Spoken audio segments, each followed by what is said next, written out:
This video covers a real homicide case and contains details some viewers may find disturbing. Seasoned investigators who worked this case, who'd seen countless crime scenes, struggled with severe PTSD afterward. Many needed therapy, and some left law enforcement entirely. This case broke something in people trained to handle the worst of humanity. Viewer discretion is advised.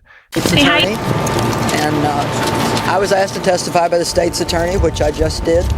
Answered the questions honestly and truthfully and have cooperated all along the way. They have requested that I not discuss this case any further because it's an ongoing case, and so that's really all I can say. There's no words. There's no words. The only thing that I have to say at this point is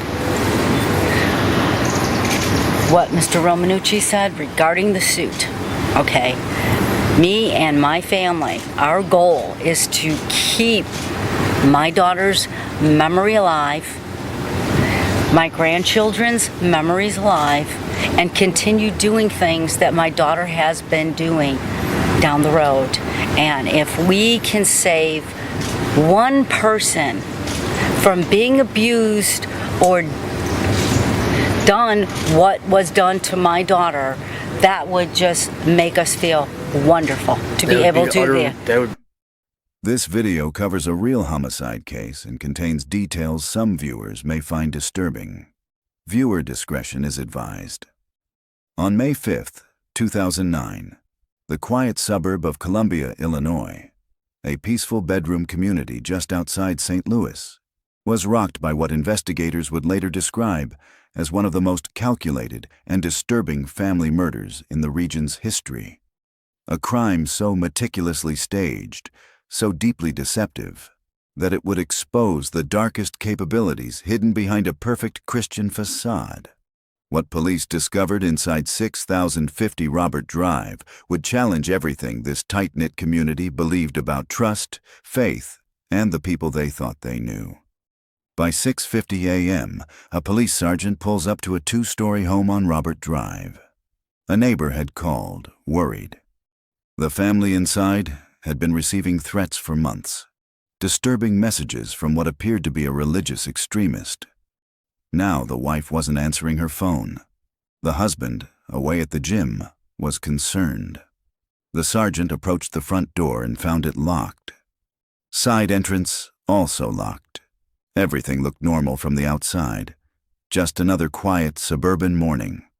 Then he walks the perimeter and finds something that makes him stop cold. The rear basement window, unlatched. Screen removed, lying flat on the ground. He pulls his radio, calls for backup. Something isn't right. What he was about to find inside would haunt him for the rest of his career. A scene so brutal, so theatrical, so methodically staged that it would take investigators months to unravel the truth hidden beneath the lies. And the husband, a bodyguard for one of the world's most famous preachers, was 20 minutes away at Gold's Gym, waiting for the call that would change everything. A call came in at 6:43 a.m. Christopher Coleman, a 32-year-old bodyguard for one of the world's most famous preachers, was worried. According to court records, he told his neighbor, Sergeant Justin Barlow of the Columbia Police Department, that his wife Sherry wasn't answering her phone. He'd been texting her all morning, calling repeatedly and no answer. Coleman explained he was at Gold's Gym in Afton, about 20 minutes away. He couldn't get home immediately, but his family had been receiving threats for months, disturbing emails from what appeared to be a religious extremist. He asked if Sergeant Justin Barlow could quickly check on them, just to make sure everything was okay. Barlow agreed. By 6:50 a.m., Sergeant Justin Barlow pulled up to 6050 Robert Drive, a neat two-story home in a quiet Columbia subdivision, middle-class neighborhood. Well-maintained lawns, the kind of street where nothing terrible ever happens. The exterior revealed nothing. No broken windows, no signs of forced entry. The front door was locked. Side door locked. Everything appeared normal. But when Barlow walked the perimeter, checking windows and doors, he found something that stopped him cold. The rear basement window. Unlatched. Screen removed, lying on the ground outside. By 6:55 a.m., Barlow called for backup. Then, based on the threats Coleman had mentioned, he made the decision to enter for a welfare check. What Sergeant Justin Barlow found inside 6050 Robert Drive would haunt him for the rest of his career. He entered through the basement window. Immediately, the smell. Something wrong, something final. The silence was unnatural, suffocating, no sounds of life, no movement, nothing. And he moved cautiously up the stairs. And then he saw it. Apple red spray paint. Covering the walls, messages scrawled across every surface in large, angry letters. On the living room wall was written, "Punished." In the dining area was written, "You have paid." And near the staircase was written, "I am always watching." The paint was fresh, bright red, still drying in some places. This wasn't a welfare check anymore. This was a crime scene. Barlow radioed again for immediate backup. Then he moved upstairs. The bedroom doors stood open, and what lay inside would reveal a level of brutality that shocked even veteran homicide investigators. The master bedroom. Sherry Coleman, 31 years old, lay face down on the bed she shared with her husband, completely naked, uncovered, left exposed in what prosecutors would later describe as a final, deliberate degradation. Ligature marks encircled her neck. She'd been strangled with an electrical cord. The bedding was disturbed, evidence of a struggle. Her face was bruised and swollen. She'd been beaten before she was strangled. On the wall near the bed, more spray paint. "Fuck" in red letters. Her body was cool to the touch. Rigor mortis had already set in. She'd been dead for hours. Barlow moved to the next bedroom. Garrett Coleman, 11 years old. Found in his bed, partially covered with bedding. Spray paint had been applied directly to his small body. The sheet covering him was marked with a red spray-painted circle. Ligature marks around his neck. Strangled with an electrical cord, just like his mother. He appeared to have been sleeping when he was attacked. No signs of struggle. Positioned as if he'd never woken up. Killed before he even knew what was happening. The second bedroom. Gavin Coleman, 9 years old. Covered with a sheet. But the sheet itself bore a message spray-painted in red, "F.U." Ligature marks on his neck. Strangled with an electrical cord. Like his brother, Gavin appeared to have been attacked in his sleep. No struggle, no chance to fight back or run. Just gone. 2 boys, 11 and 9 years old, murdered in their beds. As backup units arrived and secured the scene, investigators began their initial assessment. What they found was as disturbing as it was theatrical. All 3 victims, strangled with electrical cord from the home, but the staging, the extensive, methodical staging, suggested something beyond a simple murder. The spray paint messages throughout the house pointed to an external threat, religious overtones, on punishment for something. The messages suggested a stalker, someone with a grievance, possibly a religious extremist angry at the family for some perceived wrongdoing. The degradation was particularly focused on Sherry Coleman, left naked, uncovered, humiliated even in death. The children, by contrast, were covered, treated differently. Less degradation, though no less brutality. The rear basement window, unlatched with the screen removed, appeared to be the point of entry. Someone had broken in, someone with a message, someone with rage. The scene was theatrical, staged for discovery. The messages, the positioning, the presentation, it all pointed to someone who wanted this crime to be seen, to be understood as a statement. To investigators arriving at 6050 Robert Drive that morning, this appeared to be the work of a religious extremist, or a stalker who had made good on months of threats. But there was one critical question no one could answer yet. As backup units secured the scene and major case squad detectives rushed to Columbia, One question dominated every investigator's mind. Where is Christopher Coleman? And when they found him, would he be the next victim, or was he something else entirely? They found Coleman at the gym, and according to Christopher Coleman's later statement to investigators, his morning had started like any other. He'd left home at 5:45 a.m. He said he kissed Sherry goodbye while she was still in bed. They'd had a good night together, he told police. A detail investigators would later note seemed oddly specific for a routine morning. He drove from Columbia to Gold's Gym in Afton, a standard 10-minute drive. Gym surveillance cameras confirmed his arrival at 5:55 a.m. The footage showed a man who appeared completely normal. Walking in, starting his workout routine, nothing unusual in his behavior. Just another morning. But while he was at the gym, Christopher Coleman did something he had never done before in his entire 13-year marriage. He texted his wife wake-up messages. According to phone records later examined by investigators, the first text came at approximately 6:23 a.m. "Hey baby." Then another, "I know I was tired last night." Then more, messages asking Sherry to wake up, to check on the boys. The texts appeared concerned, caring, the messages of a worried husband.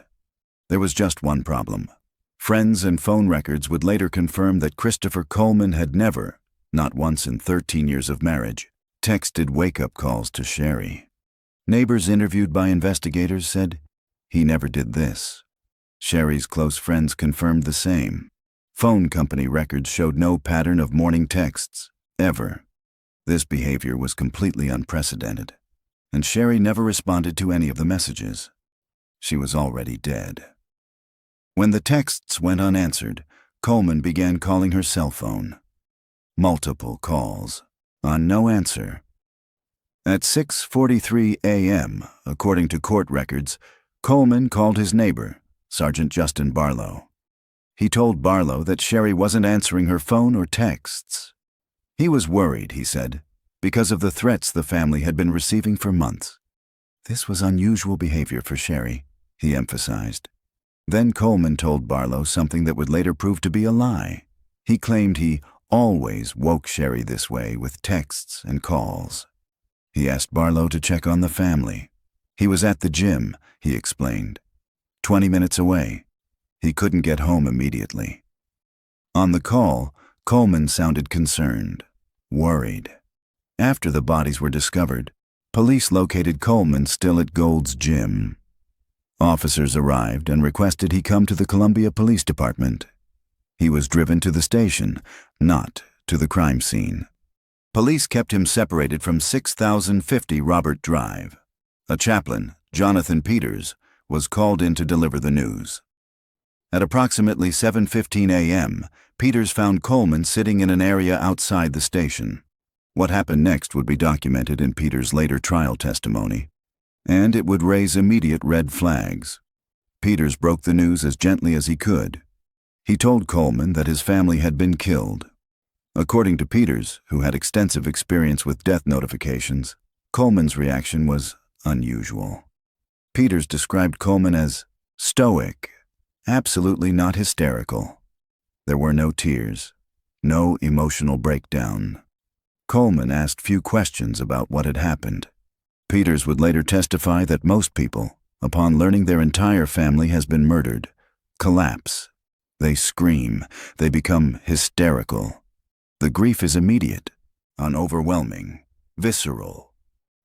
Christopher Coleman remained calm, controlled. But there was something else officers noticed immediately, something Coleman couldn't control. Fresh scratch marks on both of his arms, parallel scratches running down his forearms, consistent with fingernail marks. The wounds were fresh, occurring within hours according to their appearance. Coleman was transported to an ambulance for what officials called an emotional distress evaluation. And that's when something bizarre happened. In the ambulance, according to the testimony of both Chaplain Peters and Police Captain Jerry Paul, Coleman looked down at his own right arm. He appeared to notice the scratches as if seeing them for the first time. Then he said something that would become critical evidence. How did those get there? He seemed genuinely confused by the marks on his own arms. Then, as both Peters and Captain Paul watched, Coleman deliberately struck his right arm against the metal gurney in the ambulance. Both witnesses would later testify about what they saw. The scratches were absolutely there before Coleman hit the gurney. There was no question. The marks couldn't have been caused by the gurney. The pattern didn't match a metal edge. But Coleman didn't stop there. According to court records, he had similar conversations with multiple officers about the scratches. He asked different people about the marks. Could these be from the gurney? Where did they come from? To investigators, it appeared Coleman was trying to establish an alternative explanation for wounds he couldn't otherwise account for. He was creating a false narrative for their origin. The scratches on his arms would tell their own story, if investigators could read it. Was Christopher Coleman a devastated husband who had just lost everything? His wife, his 2 young sons, his entire world? Or was he a calculating performer who had just committed the perfect crime? The scratches on his arms suggested an answer investigators weren't ready to voice. Not yet. The scratches on Christopher Coleman's arms weren't the only thing that didn't make sense. There was something else. Something Coleman had mentioned that morning. Something that had been happening for months. The threats. 6 months earlier, November 14th, 2008. Joyce Meyer Ministries received a disturbing email from an account called destroydestroychris@gmail.com. The subject line, Chris's family, they are dead. It was the first in a series of escalating threats targeting the Coleman family. Christopher Coleman worked as Joyce Meyer's personal bodyguard. Joyce Meyer, one of the world's most famous televangelists, a multimillionaire with an international ministry. When the email arrived, staff forwarded it to Coleman. According to court records, Coleman immediately reported it to Columbia Police. An investigation into what appeared to be a religious extremist stalker began. The first email was specific and menacing. I'm sure this will make it to someone in the company. Pass this on to Chris. Tell Joyce to stop preaching the shit or Chris's family will die. If I can't get to Joyce, then I will get to someone close to her. And if I can't get him, I will kill his wife and kids. I know Joyce's schedule, so then I know Chris's schedule. If Joyce doesn't quit preaching the shit, then they will die during the Houston conference. I will kill them all as they sleep. The email referenced specific Joyce Meyer tours. Houston, India. Detailed, specific, deeply unsettling. I know where he lives and I know they are alone. Fuck them all and they will die soon. To investigators, this appeared to be someone with inside knowledge of Joyce Meyer's travel schedule. Someone who knew when Coleman traveled. Someone who knew when his family was home alone. The tone suggested a religious extremist enraged by Joyce Meyer's preaching. Someone who saw Coleman's family as a way to punish her ministry. And the promise to kill them as they sleep would prove prophetic. Over 6 months, more emails arrived. Coleman reported each one to police, showed them to co-workers, discussed the threats with neighbors, including Sergeant Barlow, told his wife Sherry. She became increasingly frightened. Coleman appeared genuinely worried.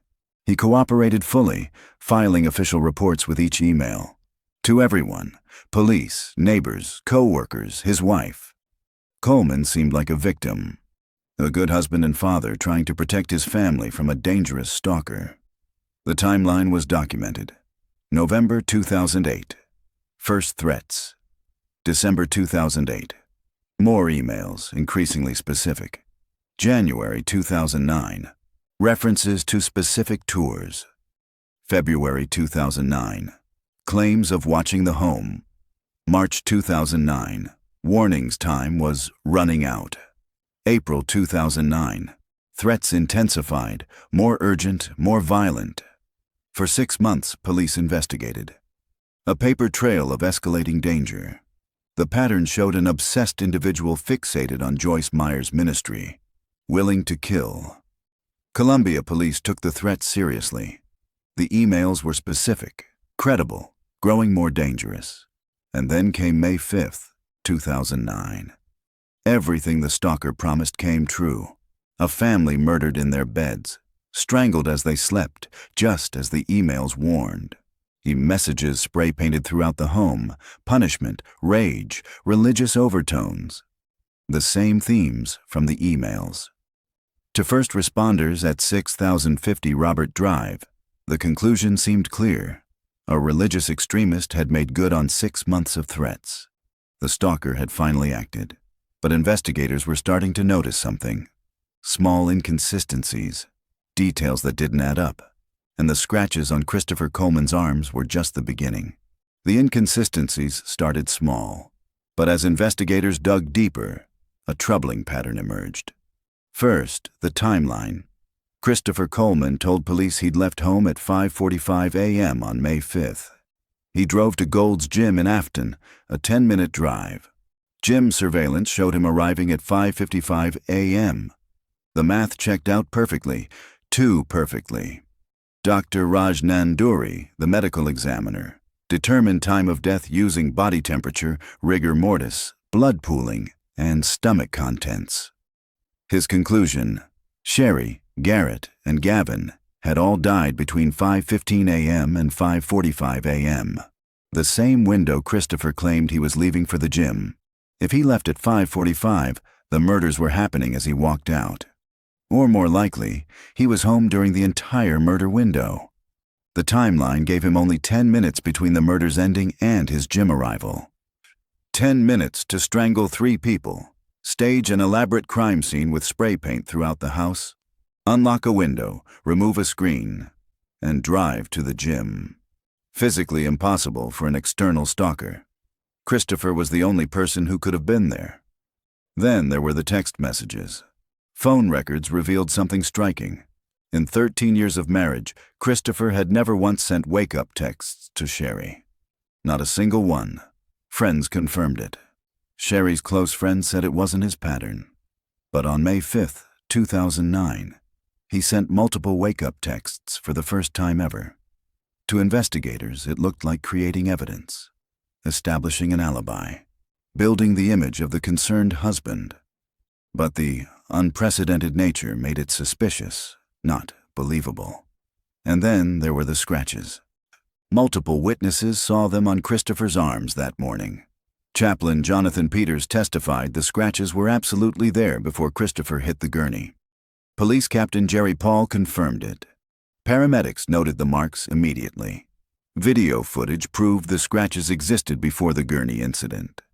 Dr. Nanduri's analysis was damning.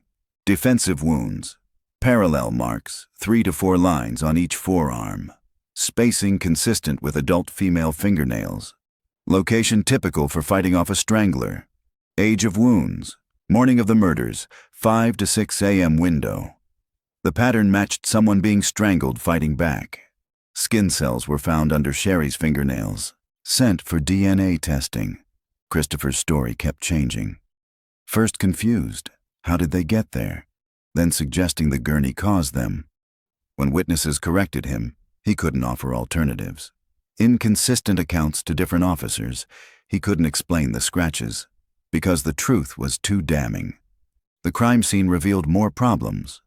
The rear basement window, the stalker's apparent entry point, told a different story. The screen had been removed from inside the home, not outside.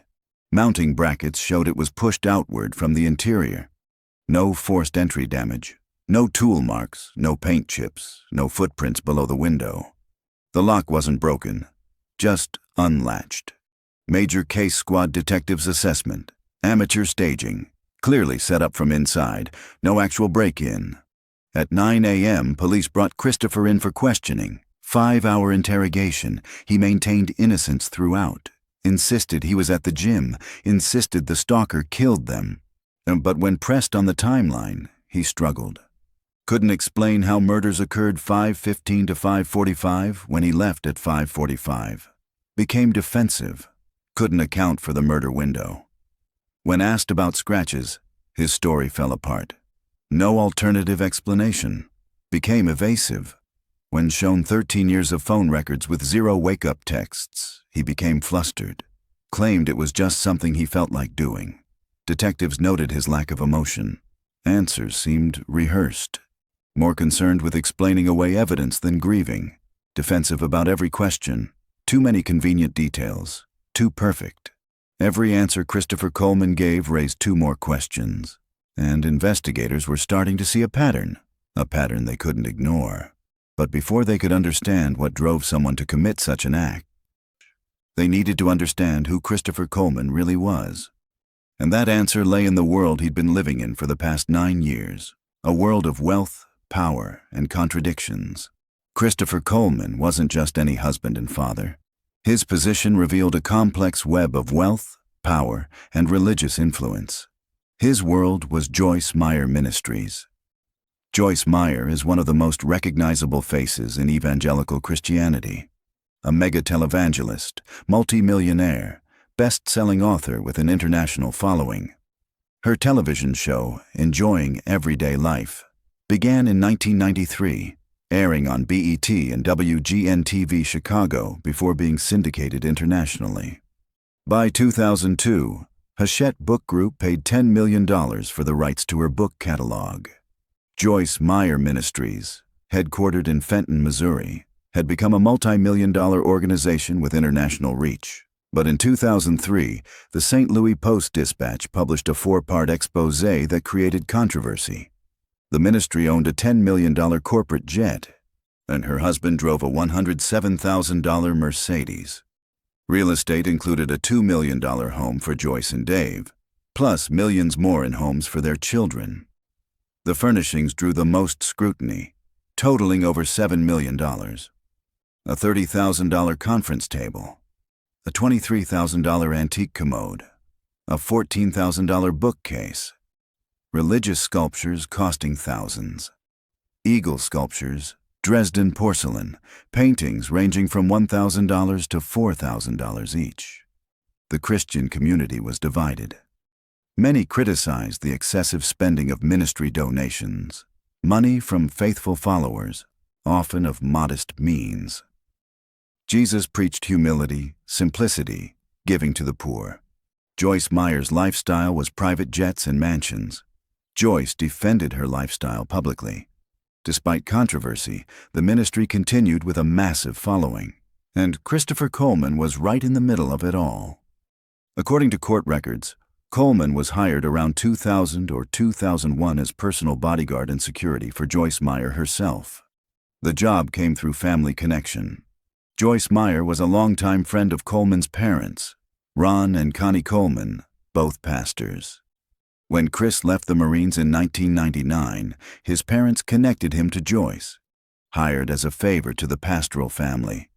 His role, travel with Joyce to international conferences, provide security at events, protect her during ministry tours worldwide. The access was extraordinary. International travel to Houston, India, Europe, Asia, 5-star hotels, private jet travel, first-class treatment, backstage access to major Christian conferences, all expenses covered by the ministry. In Christian circles, Joyce Meyer's bodyguard was an impressive title, a position of trust and access, and it provided freedom. The travel schedule meant weeks away from his family at a time. No family responsibilities while traveling, no children to care for, no wife to answer to, a completely different life on the road. Hotels, restaurants, events. An escape from domestic life in Colombia. But the position came with invisible chains. Coleman's parents had connected him with Joyce. He owed the job to that family connection. Everything in his identity was tied to this position and the religious community surrounding it. Son of 2 pastors, now protecting one of the world's most famous preachers. The position had elevated his entire family's status. His parents were extremely proud. The church community was impressed. Our son works for Joyce Meyer became family pride. But Joyce Meyer had hired him as a stable family man, a devoted Christian husband and father. That image was essential to keeping the position. Divorce would shatter that image. In pastoral circles, especially his parents' circles, divorce carried deep shame. Divorce would mean disappointing the parents who'd gotten him the job, losing his status in the Christian community, losing his identity as Joyce Meyer's bodyguard, losing access to the lifestyle, the travel, the luxury, the freedom. Everything in Christopher Coleman's life was tied to maintaining the facade of a stable Christian marriage. He couldn't divorce without losing everything that mattered to him. But that trap didn't begin with the Joyce Meyer job. It began much earlier, 32 years earlier, in a household where Christopher Coleman first learned that image mattered more than truth. Christopher Coleman was born on March 20th, 1977, in Illinois. His parents, Ron and Connie Coleman, were both pastors, both in full-time ministry. Christianity wasn't a choice. It was inheritance, the family business. This wasn't just a religious household. It was a pastoral family. Higher expectations than regular church families. Greater scrutiny from the congregation. Life lived in public eye, where every action was watched, judged, measured. Image and reputation were critical to Ron and Connie's ministry success. The Coleman family had to be perfect, or at least appear that way. To the congregation, Christopher appeared to be everything a pastor's family could want. His mother Connie described him as Mom's joy. Just a good boy, always involved in church activities, a good student, a good athlete, respectful, obedient, involved. The perfect image. But privately, Ron and Connie had concerns. Ron Coleman revealed in interviews that he and Connie had been worried about how sensitive Christopher seemed. The boy was too emotional, too soft, too tender-hearted. Ron worried his son wasn't tough enough for the world. Sensitivity was weakness, not strength. Emotion was feminine, inappropriate for boys. Masculinity meant toughness, not tenderness. They believed Christopher needed to be toughened up. One incident illustrates what that meant. Before Christopher reached high school, around age 12 or 13, Ron took him hunting. Father-son bonding, teaching Christopher about hunting, about death, about being tough. They caught a rabbit. Ron butchered it right there in front of his son. A lesson in toughness. Christopher's reaction was immediate and intense, completely distraught. Strong emotional reaction to seeing the animal killed and butchered. He couldn't handle witnessing the violence. To Ron, this confirmed his fears. Christopher was too soft. The Coleman parents decided to take action. When asked what methods they used, Ron and Connie refused to give details. They would only say vaguely that what they did had worked. The results were clear. Christopher learned to suppress his emotions, to bury his sensitive nature. By high school, Christopher appeared well-adjusted. Normal teenager, good student, decent athlete, involved in church youth group. No red flags. But this wasn't authentic. This was learned performance. Christopher had learned what his parents, the church, the community wanted to see. His authentic self, the sensitive boy distraught over a butchered rabbit, was buried beneath an acceptable facade. The church performance was constant. Youth group, Sunday services, Wednesday night church, summer mission trips, always on for the congregation. As the pastor's son, he was a representative of the family brand. His mistakes would be more visible, more consequential. He couldn't rebel like other teenagers, couldn't question faith publicly, couldn't show weakness or doubt.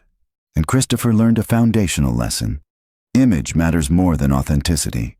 What you show matters more than what you feel. Truth is less important than appearance. Lying to maintain the image wasn't just acceptable, it was necessary. In 1995, right after high school graduation, Christopher joined the United States Marine Corps. The Marines. The toughest, most masculine military branch. The ultimate expression of toughness. The perfect way to prove to his parents, to himself, to the community that he was man enough. That the sensitive boy was gone. Ron Coleman would later make a curious statement about Christopher's time in the Marines. He said his son would have stayed a Marine forever, except Bill Clinton and Monica and all that was a disappointment. A cryptic reference to the Clinton-Lewinsky scandal. But the connection to Christopher leaving the Marines was unclear. The timeline suggests another explanation. Christopher left the Marines in 1999, shortly after his first son Garrett was born. Ron's explanation likely covered for a different reason, a shotgun marriage situation that didn't fit the image of the perfect pastor's son. And the patterns formed in Christopher Coleman's childhood would shape everything that followed. He learned that image mattered more than truth, that authority figures must be pleased at all costs, that masculinity meant toughness, not tenderness, that mistakes were unacceptable, that shame was worse than the consequences of lying, that Christianity was about performance, not belief. Church was the audience. Life was the stage. These patterns would make divorce impossible later, would make confession impossible, would make murder seem preferable to shame. Christopher Coleman had mastered being who others needed him to be, the perfect pastor's son, the tough Marine, the devoted bodyguard. But who was he really? The answer would come in 1994, when he met a woman who represented everything he'd been forced to bury, the possibility of freedom. That possibility of freedom appeared in 1994 at Lackland Air Force Base in San Antonio, Texas. Christopher Coleman was attending K-9 training at the Air Force facility. There he met Sherry, a young woman also training as a military working dog handler. Friends would later describe Sherry as incredibly fun, playful, and carefree. She joined the Air Force seeking adventure, free-spirited, independent, spontaneous, joyful. Everything Christopher Coleman wished he could be but had never been allowed to be. To Christopher, Sherry represented everything he'd been forced to bury. She was fun when he'd had to be serious, playful when he'd had to be proper. She lived authentically when he'd spent his entire life performing. In Sherry, Christopher saw an escape from his rigid life, from pastoral expectations, from constant scrutiny. The romance bloomed quickly. Both young, both in the military. The possibilities seemed endless. Then, in 1995, Sherry became pregnant. Christopher's reaction was immediate. He felt trapped, pressured. This wasn't the plan. This wasn't the freedom he'd wanted. His parents' reaction was exactly what he'd feared. Ron and Connie Coleman insisted on marriage. Christian values meant no illegitimate children. A pastoral family could not have an unwed mother situation. Image and reputation were at stake. Again. Christopher later described it as a shotgun marriage. In 1996, Christopher and Sherry were married. Church ceremony, smiling photos. The church community celebrated. The perfect pastor's son doing the right thing. All appearances suggested a happy beginning. But Christopher already resented Sherry. From day one, he felt trapped. The marriage began with resentment, not love. This was the beginning of the hidden monster. In 1997, their first son Garrett was born. Christopher left the Marines for a civilian job. The trap was deepening, and then the emotional abuse began. According to friends who would later testify in court, though Sherry would try to be affectionate, Christopher never reciprocated. He refused to show affection publicly or privately. Sherry confided in friends about a particularly cruel aspect. Christopher would only have sex with her if she was facing the other way. He refused to look at her, the ultimate degradation, making her feel unwanted, unattractive, unlovable. And Christopher made his feelings explicit. According to court testimony, he told Sherry not to assume that sex meant he loved her, a constant reminder she was unwanted. In public, Christopher's behavior was equally cold. He wouldn't hold her hand, wouldn't kiss her, wouldn't put his arm around her. He kept physical distance, treated her coldly. Friends noticed something seemed off, but they didn't understand the full extent. The church community saw something different. A dedicated husband, a devoted father, a perfect Christian family. Christopher didn't hide his resentment from everyone. Neighbors testified he often complained about the shotgun marriage. He told people he regretted pursuing Sherry, but never in church contexts. He compartmentalized masterfully. Sherry fought desperately to make the marriage work. Friends testified she tried for years. She believed the marriage could be saved. She thought the problem was her. She bought lingerie, set up romantic scenarios, attempted repeatedly to seduce him, all rejected. She suggested marriage counseling. Christopher refused. Court evidence showed friends testified Sherry had been trying to rekindle their sex life for years. Text messages showed her constant efforts, trying to please him, asking what he wanted. Nothing worked. Sherry thought it was her fault, that she wasn't pretty enough, good enough.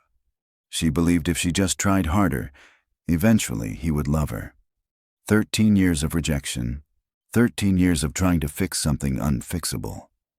In 1999, their second son, Gavin, was born. Christopher felt more trapped than ever. He couldn't leave without facing child support, custody battles, disappointing his pastor parents, losing his job with Joyce Meyer, admitting failure. For 13 years, 1996 to 2009, Christopher Coleman maintained a perfect deception. Sherry's close friends knew pieces of the truth. She'd confided about the marriage problems, the coldness, the rejected advances. But even they didn't know the full extent. Neighbors knew Christopher complained about the shotgun marriage. They saw his indifference, but they saw it as normal marital problems. The church community saw a perfect Christian family, a devoted father with 2 beautiful sons, Joyce Meyer's trusted bodyguard, the son of 2 respected pastors, the picture of the Christian dream, 0 indication of abuse. To the church, Christopher was a success story. The pastor's son who became a Marine, got married, had a family, worked for one of the world's most famous preachers. Perfect trajectory, perfect life, a complete facade.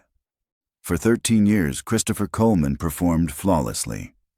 And the church community never suspected that behind the perfect image was a marriage built entirely on resentment, and a man desperately searching for a way out. That way out seemed impossible. But the job with Joyce Meyer, the same job that trapped him, also gave him something dangerous, a preview of what life without his family could look like. Between 2000 and 2008, the pattern was relentless.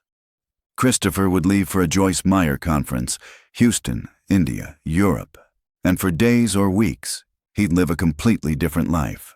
Hotels, restaurants, freedom, no Sherry, no kids, no responsibilities.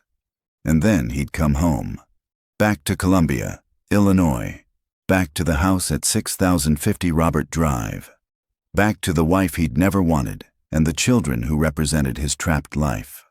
Friends would later describe what they observed during those years. Every time Christopher returned from a trip, according to those close to the family, his resentment seemed to deepen. The contrast between the freedom he'd tasted and the domestic life waiting for him became harder to bear. While he was gone, Sherry managed everything alone. 2 young boys, Garrett and Gavin, to care for. School runs, meals, bedtime routines, homework, all of it. She was essentially a single parent for weeks at a time. And when Christopher came home, he was physically present but emotionally absent. Neighbors noticed he never seemed happy to be back. He'd complain about the marriage, about feeling trapped, but he never did anything to actually help, never engaged with the boys in meaningful ways, never took pressure off Sherry. The job gave him everything, status, money, freedom, except a way out. Because leaving Sherry meant losing all of it. The trap tightened with every trip. Every taste of freedom made coming home feel more like a prison sentence. Court records would later reveal text messages and testimonies showing that by 2008, the resentment had reached a breaking point. Christopher wanted out. He wanted the freedom permanently, not just in temporary bursts between conferences. But there was no acceptable way to leave. Not without losing his parents' respect. Not without losing his job. Not without destroying the image he'd spent his entire life maintaining. He needed something or someone to make the impossible possible. On November 8, 2008, at a Joyce Meyer conference in Florida, Christopher Coleman met someone who changed everything. Someone who made him believe he could finally have the freedom he craved. Someone who would give him a reason to do the unthinkable. Her name was Tara Lintz, and she was Sherry's best friend. And the tragic irony of how Christopher Coleman met her would haunt everyone who knew the case. November 8th, 2008. A Joyce Meyer Ministries conference in Florida. A major multi-day speaking event. The kind Christopher had worked dozens of times before as security. Nothing unusual about the assignment. But one attendee at that conference would change everything. Tara Lintz was Sherry's best friend from high school. They hadn't been particularly close in recent years. Their lives had taken very different paths. But they were still friendly, still connected. And Sherry had invited her. According to court testimony, Sherry was worried about Tara's life choices. She thought Tara needed spiritual guidance. She believed Joyce Meyer's message could help her friend. Sherry wanted Tara to find God, to get on the right path. Sherry's intent was pure. She was being a good friend, caring, concerned, loving. She had no idea she was setting up her own murder. Tara Lintz and Sherry Coleman had been close in high school. Court testimony would later describe Tara as having been just as much of a firecracker as Sherry was back then. Both fun, playful, spirited. But their paths had diverged. Sherry had married Christopher in 1996, had 2 sons, settled into suburban life in Columbia, the responsibilities of marriage and motherhood. Tara hadn't settled down the way her friend had. According to court records, she worked as a hostess at a gentleman's club and as a cocktail waitress at a dog track. She was independent, self-sufficient, living on her own terms, free-spirited, exciting, not tied down by marriage or children. Everything Sherry used to be. And Christopher saw it immediately. Modded court testimony would reveal that Christopher saw in Tara who Sherry used to be.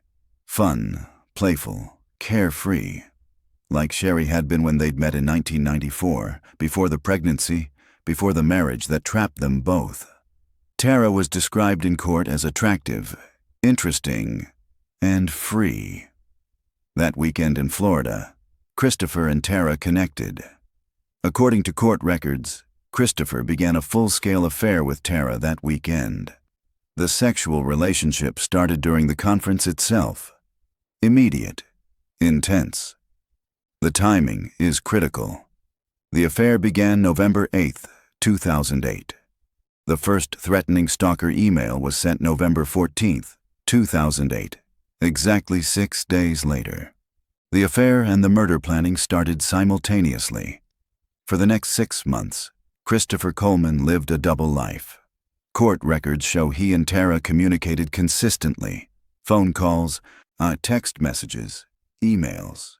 And they met in person during Christopher's travel for Joyce Meyer conferences.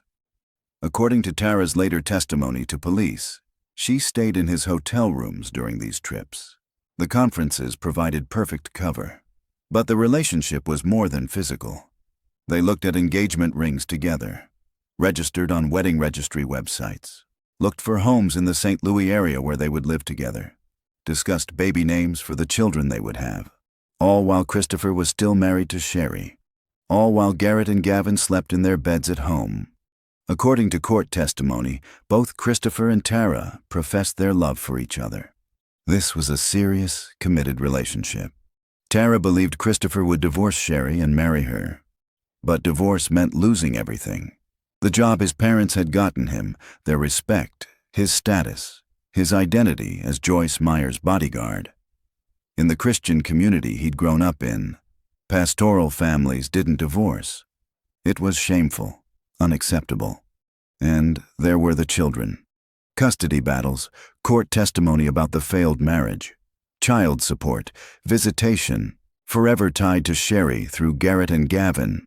Christopher couldn't divorce, but he couldn't give up Tara either.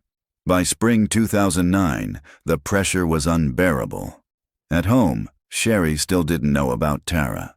She was still trying to save the marriage, still buying lingerie Christopher ignored, still believing the problem was her. Tara wanted a timeline. 6 months into the affair, she wanted to know when he would actually leave his wife, when they would actually get engaged, move in together, start their life. Christopher was lying to everyone. To Sherry about where he was, to Tara about when he'd leave, to his parents about his marriage being happy. Something had to break.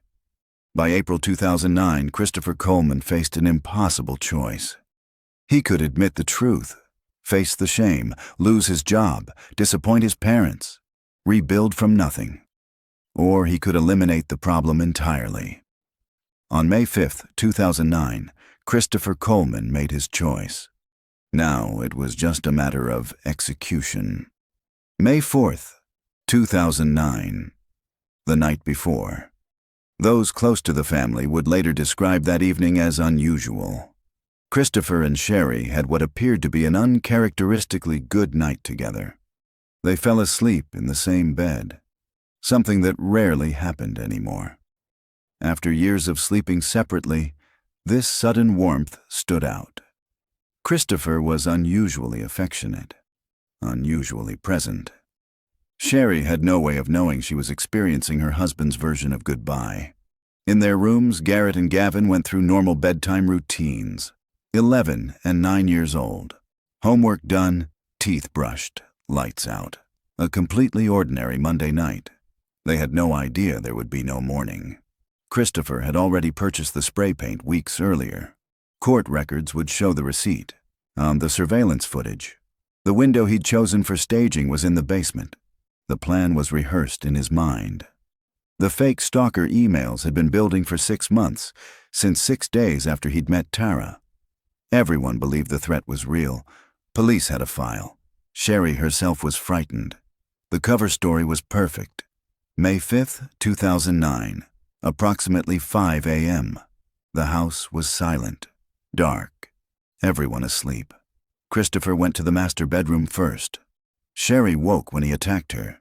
She'd been beaten, her face bruised and swollen. Then Christopher strangled her with an electrical cord. She fought desperately, her nails dug into his arms, trying to pull him off, trying to breathe.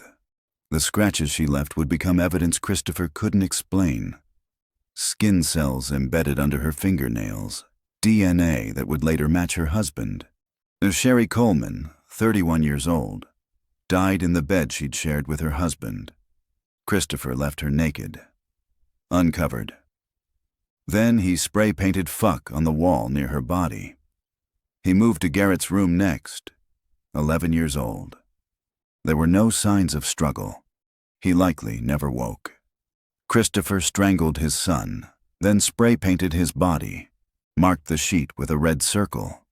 Gavin's room was last, 9 years old. Also no signs of struggle. Christopher strangled his second son, covered him with a sheet, spray-painted "FU" across it. By approximately 5:15 a.m., all three were dead. Then Christopher began the staging. He wrote "punished" in large letters across the living room wall. "You have paid" in the dining area. "I am always watching" near the staircase. Religious themes. Rage. Everything designed to look like the extremist he'd invented. He went to the basement, unlatched the window from inside, removed the screen, pushing it outward, placed it on the ground. The staged break-in complete. 5:45 a.m., time to leave. Christopher drove to Gold's Gym, arrived at 5:55 a.m., captured on surveillance, time-stamped. He started his workout. Casual, normal, relaxed. At 6:23 a.m., Christopher texted his dead wife.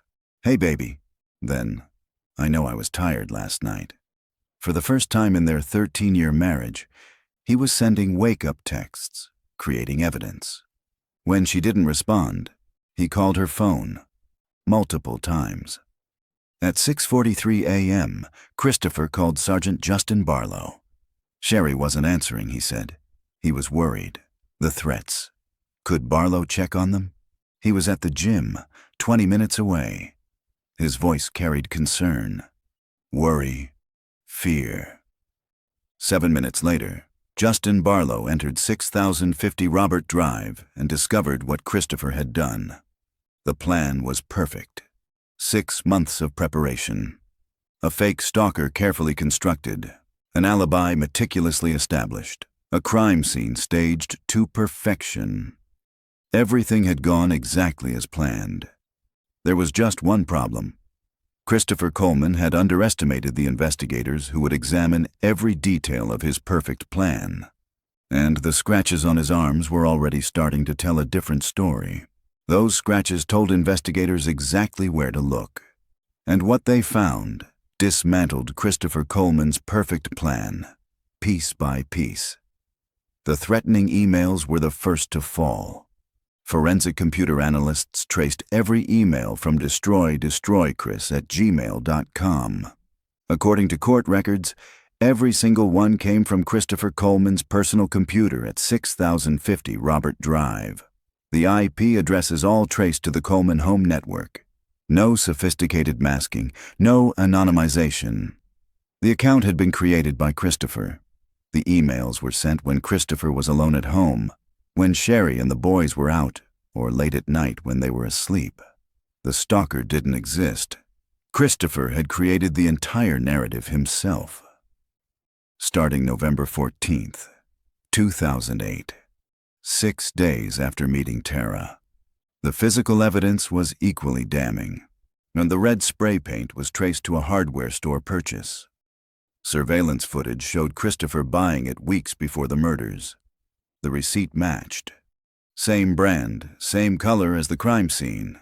Dr. Raj Nanduri, the medical examiner, determined time of death, 5:15 a.m. to 5:45 a.m. Christopher claimed he left at 5:45 a.m. Jim's surveillance confirmed arrival at 5:55 a.m. The math was simple. Christopher was home during the murder window. Only 10 minutes between murder's ending and Jim arrival. Physically impossible for an external stalker. The window staging fell apart under examination. The screen had been removed from inside, not outside. Mounting brackets showed it was pushed outward from the interior. No tool marks, no forced entry damage, no footprints below. Major Case Squad detectives concluded it was obviously staged from inside. The scratches on Christopher's arms provided direct evidence. Dr. Nanduri's analysis showed defensive wounds, parallel marks, spacing consistent with adult female fingernails. Location typical for fighting off a strangler. Fresh wounds, morning of May 5th. Multiple witnesses confirmed the scratches existed before Christopher hit the gurney. Chaplain Peters testified the marks were already there. Captain Paul confirmed it. Video footage proved it. And the DNA skin cells under Sherry's fingernails tested positive. Matched Christopher Coleman. Sherry had marked her killer as she fought for her life. Phone records revealed the alibi texts were unprecedented. In 13 years of marriage, Christopher had never texted wake-up messages to Sherry. Not once. Friends confirmed it. Phone records confirmed it. May 5, 2009 was the first and only time. In creating evidence while texting his dead wife. Then investigators found Tara Lintz. Phone records led them to her. She confirmed the affair. November 8, 2008 to May 5, 2009. They'd met at the Joyce Meyer conference Sherry had invited her to. Tara described everything. Hotel meetings during ministry travels, looking at engagement rings, wedding registries, shopping for homes, discussing baby names, all while Christopher was married, all while his sons were at home. The motive was clear. Even facing overwhelming evidence, Christopher's parents defended him. Ron Coleman blamed Sherry in public interviews, suggesting she hadn't been a good enough wife. But friends testified Sherry had desperately tried to save the marriage for years. Text messages showed her constant efforts. The evidence proved Ron wrong. In May 2009, Christopher Coleman was arrested and charged with 3 counts of first-degree murder. Sherry Coleman, 31. Garrett Coleman, 11. Gavin Coleman, 9. Held without bond, awaiting trial. The perfect plan, 6 months in the making, meticulously staged, carefully alibied. Had one fatal flaw. Christopher Coleman himself. The scratches, the spray paint purchase, the emails from his computer, the timeline proving he was home, the affair he thought was secret. Every lie undone by evidence he never saw coming. 2 years later, Christopher Coleman would face a jury, and his parents would still insist their son was innocent. April 2011, Monroe County Courthouse in Waterloo, Illinois. Lead prosecutor Chris Wrights laid out the evidence systematically.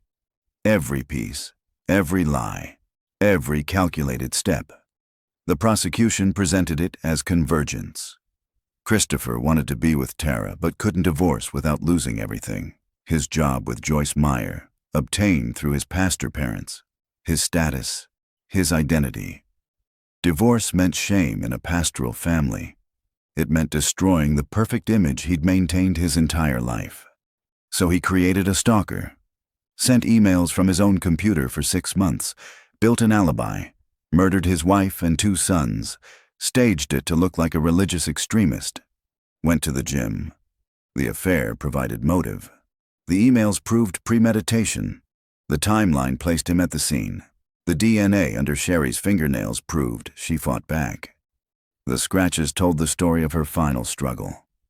The defense maintained there was a real stalker, but they couldn't explain the emails from Christopher's computer, couldn't explain the timeline, the affair, the spray paint purchase, the DNA.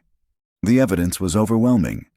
Even facing this, Ron and Connie Coleman testified for their son. Ron blamed Sherry, but Sherry's friends testified to 13 years of her desperately trying to save the marriage. Text messages showed her constant efforts, all rejected by Christopher. The jury saw through it. On May 4th, 2011, one day before the 2-year anniversary, the verdict came after less than 1 day of deliberation. Guilty. 3 counts of first-degree murder. On May 5th, 2011, exactly 2 years after the murders, Christopher was sentenced to 3 natural life terms without possibility of parole. He will die in prison.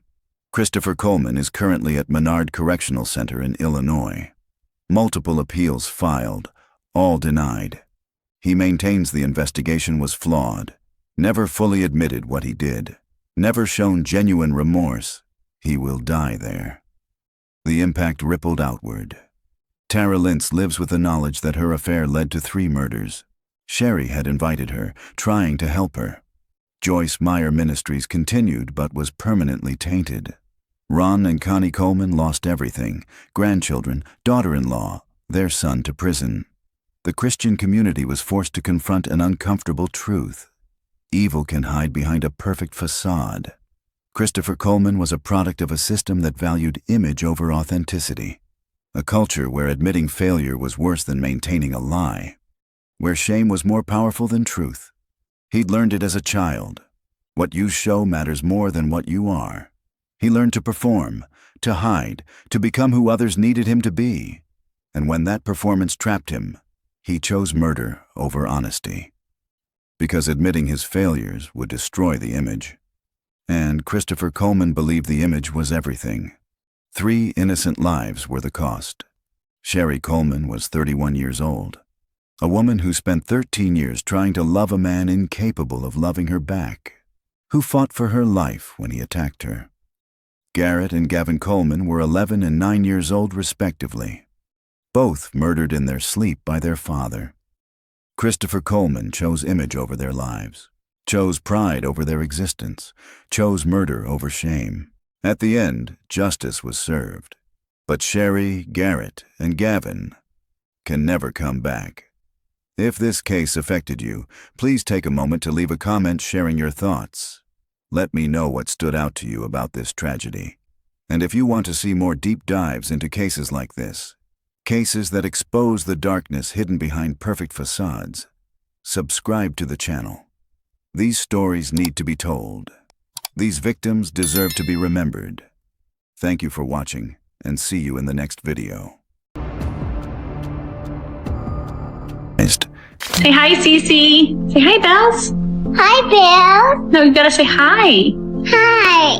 When Chris and I got married, we moved out here after visiting, fell in love with the area. It's gorgeous in Colorado. I'm making some Italian cookies today, but this guy right here, he's gonna do all the dishes. That's me. They're missing. If they were, I didn't know at the time if they were missing or not. So basically what I did was went to my security camera footage, checked it out, went back to the police and told them basically what I had, and they eventually wanted to come in and look at it. Authorities now revealing new and disturbing details about that case involving the pregnant mother and her 2 daughters who went missing in Colorado. Tonight, new reporting about where police believe they have found the 3 bodies. And you will hear the interview with the father who just hours before his reported confession was pleading for his wife to come home. ABC's Clayton Sandell from Colorado. In August 2018, a case out of Frederick, Colorado shocked the nation and became one of the most followed true crime stories in modern history.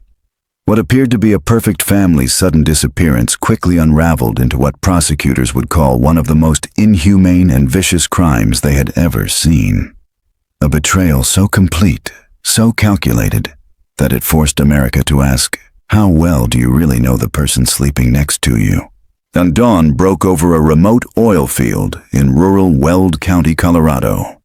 Miles from any town, 2 massive crude oil storage tanks stood silent against the early morning sky. The Colorado Bureau of Investigation had converged on the site with FBI agents, local police, and hazmat specialists. They arrived knowing what they were looking for. They just didn't know how bad it would be. The recovery team suited up in full hazmat gear. The toxic fumes from crude oil made respirators essential. This would have to be done manually, carefully, every drop of oil drained through screens. A welding crew began removing bolts from the first tank's hatch. When the cover came off, investigators stared down at an opening barely wider than a dinner plate. They doubted whether a child could even fit through such a space. Then they saw blonde hair caught on the metal rim. An agent descended into the darkness.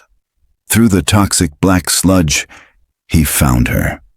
A 3-year-old girl, still wearing her nightgown and diaper, both soaked completely in crude oil.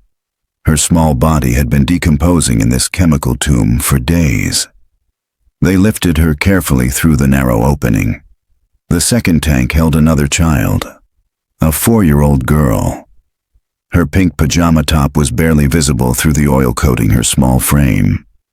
Investigators immediately noticed scratch marks on her skin, fresh injuries from being forced through that impossibly small hatch.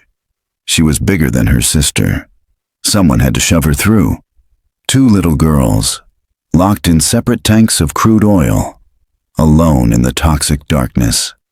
Someone with access to this site had put them there. Someone who knew these tanks. Someone who worked here. But these weren't the only bodies investigators would find that day, and the person responsible was closer than anyone could have imagined. To understand how 2 innocent children ended up in those tanks, we need to go back to where it all started. A quiet Monday morning in suburban Colorado. A frantic 911 call, and a family that simply vanished. The call came in just after noon on Monday, August 13th, 2018. Nicole Atkinson was frantic. Her best friend Shanann Watts, 15 weeks pregnant, had vanished. Nicole explained to the Frederick police dispatcher that she dropped Shanann off at her house at 2 o'clock that morning. They'd just returned from a work trip to Arizona, exhausted from the flight. Shanann had gone inside, and Nicole had driven home. That should have been the end of an ordinary Sunday night. But now, 10 hours later, Shanann wasn't answering her phone. She wasn't responding to text messages. She wouldn't come to the door, and she'd missed her doctor's appointment that morning, something Shanann would never do, especially while pregnant. Nicole drove to the house with her son. When they arrived at the quiet suburban home in Frederick, Colorado, everything looked normal from the outside, but something was very wrong. Every door was locked, every window secured. Shanann's car sat in the garage. Her shoes were by the front door, the ones she wore every single day. Inside, her purse, her wallet, her phone. The car seats for her daughters were still buckled in the back of her SUV, and medication that Shanann never went anywhere without was sitting on the counter. Nicole called 911. Within minutes, a Frederick police officer arrived at the house. He walked the perimeter, checking windows, trying doors. Everything was locked from the inside. There was no sign of forced entry, no broken glass, no disturbance. The officer called Shanann's husband, Christopher Watts, and asked if he knew where his wife and daughters were. Chris said he didn't, but told the officer he'd be home in about 5 minutes. He was at work about 40 minutes away. True to his word, Chris arrived quickly. He pulled up to the house, got out of his truck, and immediately began searching the exterior. He checked the garage first, moving through Shanann's car, looking inside. Then he went into the house, alone, closing the door behind him. He stayed inside for over a minute before finally opening the door for the officer and Nicole. The house was silent, empty. In the master bedroom, the bedding had been stripped from the bed. Sheets were bundled on the floor. A pillowcase and top sheet were found in the kitchen trash. But the fitted sheet, the one that should have been there, was missing. The officer began asking questions. Any marital problems? Chris explained, almost casually, that he and Shanann had been discussing separating. They were planning to sell the house. This was news to Nicole, who'd been Shanann's closest friend. She'd never mentioned any of this. You guys having any kind of issues, marital issues, or? We're going through separation. You are? Did you guys file it yet or anything, or just talking about No, we're gonna sell the house and do a separation. it? How's that going? It's going Civil for the most civil. part, or? Then the neighbor came over. He had a security camera that pointed directly at the Watts driveway. The officer asked to review the footage. What they saw immediately raised red flags. Early that morning, before sunrise, Chris's work truck appeared on camera, backing into the driveway. According to the neighbor, Chris never backed his truck in, ever. He was particular about not getting oil on the driveway from his work vehicle. But there he was, backing in, loading something into the truck bed. The camera angle didn't show what. The truck left around 5:25 a.m. When Chris watched the footage, his entire demeanor changed. The calm, cooperative husband became visibly stressed. He started rambling, over-explaining what he'd been doing. He listed everything he loads into his truck every morning: coolers, water jugs, his book bag, computers, tools from the toolbox. He went on and on about his routine, about needing to do some pumping that day, about his normal morning schedule. The neighbor later told the detective that this behavior was bizarre. Chris never talked to him. They weren't friendly. So the fact that Chris was suddenly over at his house, talking nonstop, blabbing his mouth, it made him suspicious. He told investigators, "Chris doesn't look worried about his family. He looks like he's trying to cover his tracks." By late afternoon, Detective Dave Baumhover had been called in. This was no longer a simple welfare check. This was a missing persons investigation. And Christopher Watts had just become the primary focus. To understand how this perfect family had arrived at this moment, a missing mother, 2 missing children, and a husband who couldn't quite explain where they'd gone, you need to know who the Watts family was. Shanann Catherine Ruchek was born on January 10th, 1984, in Aberdeen, North Carolina, to parents Frank and Sandra. She grew up with her younger brother Frankie in a close-knit family. From the start, everyone who knew Shanann described her the same way, a go-getter. When she put her mind to something, she did whatever she needed to do to accomplish it. She was a boss in every good sense of the word. Shanann's life hadn't been easy. She married young, around 18. But the relationship ended in divorce after about 6 years. It was painful, but Shanann learned from it. She grew stronger. And in 2010, while recovering from a car accident and dealing with a recent lupus diagnosis, she received a friend request on Facebook from a man she didn't know. His name was Christopher Lee Watts. He was a cousin of one of her friends. Shanann's thought was simple. Oh, what the heck, I'm never going to meet him. But she did meet him. Christopher Lee Watts was born on May 16, 1985, in Spring Lake, North Carolina. He grew up with his parents, Ronnie and Cindy, and his older sister, Jamie. As a kid, Chris loved sports, basketball, baseball, football. He loved NASCAR and would attend races with his dad. Everyone described Chris the same way: quiet, easygoing, someone who got along with everyone. In high school, he was into automotive repair. After graduating, he attended NASCAR Tech, earning a trade school for motorsport technology careers. But unlike his outgoing, gregarious future wife, Chris was shy. He avoided attention, and he didn't date throughout high school. Shanann would be his first serious relationship, the first that lasted longer than 6 months. When they connected on Facebook in August 2010, Shanann wasn't a regular poster on social media. But after meeting Chris, she fell in love with the platform. She became a prolific poster, chronicling her life, her battles, her triumphs, her everyday highs and lows, so that friends and family could keep up with everything that was Shanann. Their relationship moved quickly. By 2012, they decided to move to Colorado. Chris arrived first, living in the basement of a family that Shanann had briefly worked for as a nanny back in North Carolina. Shanann joined him a couple of months later, and they stayed there while their new 5-bedroom home in Frederick was being built. On November 3, 2012, they married in North Carolina. Both got jobs at the local Ford dealership, Chris as a mechanic, Shanann as a salesperson, and they immediately began planning their family. By February 2013, Shanann was pregnant. Their first daughter, Bella Marie, was born in December 2013.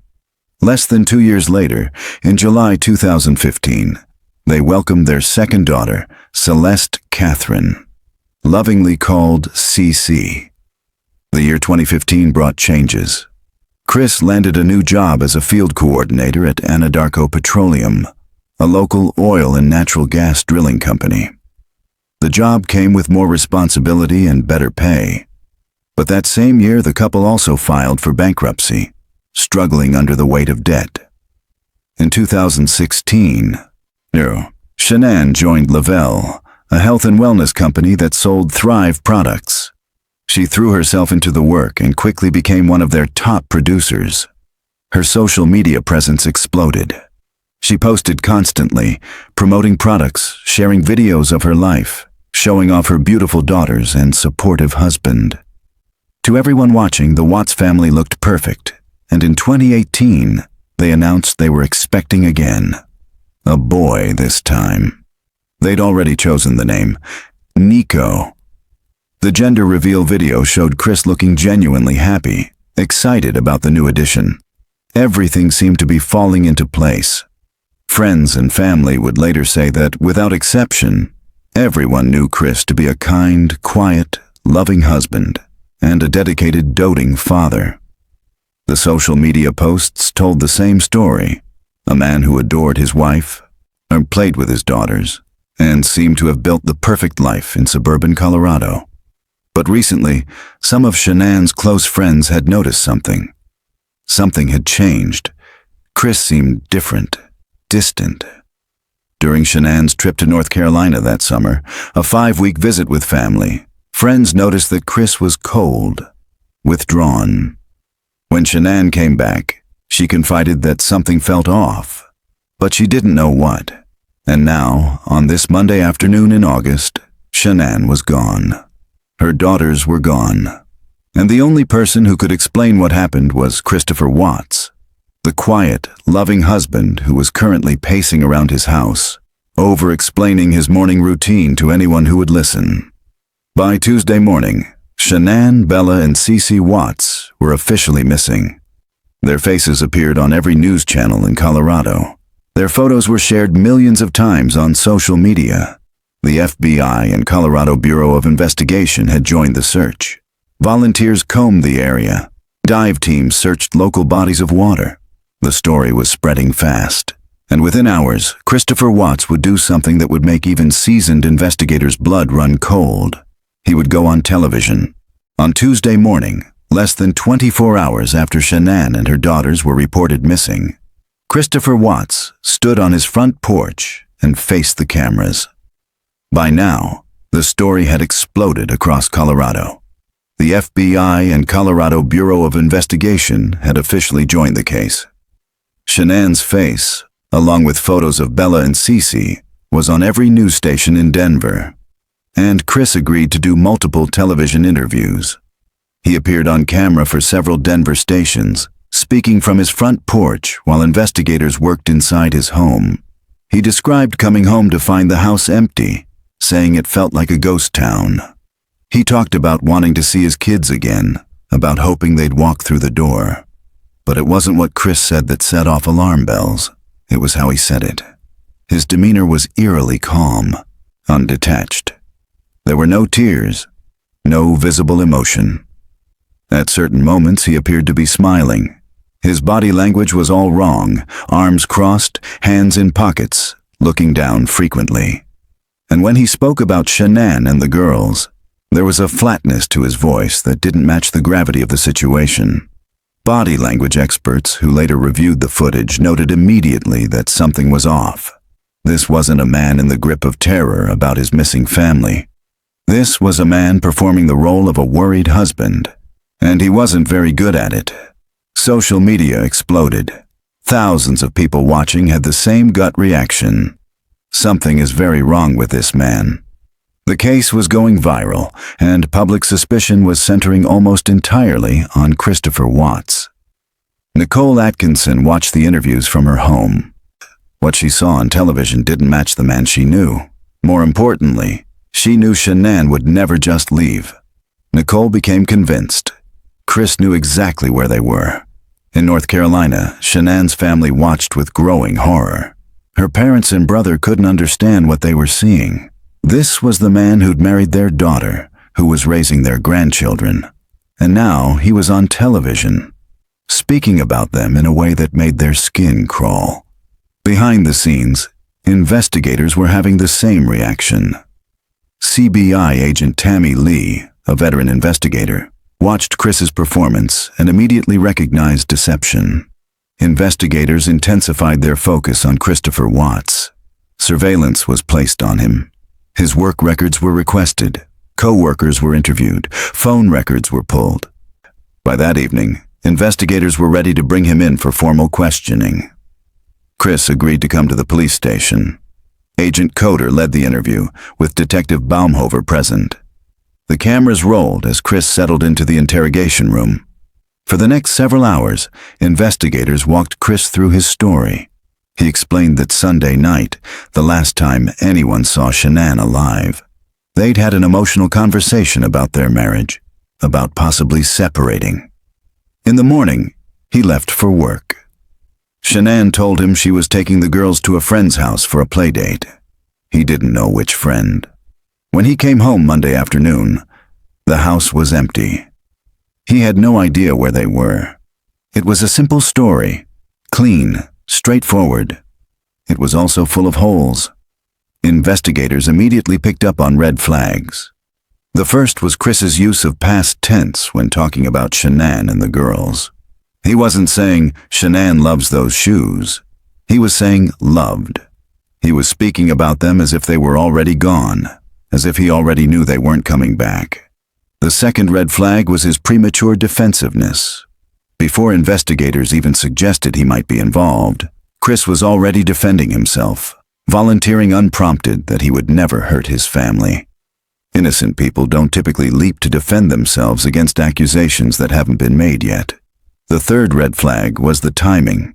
According to Chris, the day Shanann disappeared was the same day they'd had a major conversation about their marriage falling apart.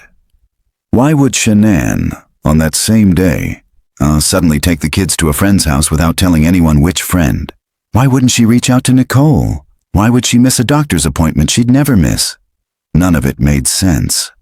Then investigators asked Chris directly, Had he been unfaithful to Shanann? Had he been seeing someone else? Chris looked them in the eye and said no. He told them he had never cheated in his life, that he was completely faithful to Shanann, that there was no one else. It was a lie, and investigators already knew it. Tips had been coming in from Chris's co-workers. Multiple people mentioned that Chris had been involved with a woman at work, someone he'd been spending a lot of time with, someone who wasn't his wife.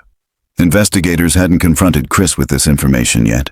They were waiting to see if he'd volunteer it himself, if he'd tell the truth when asked directly.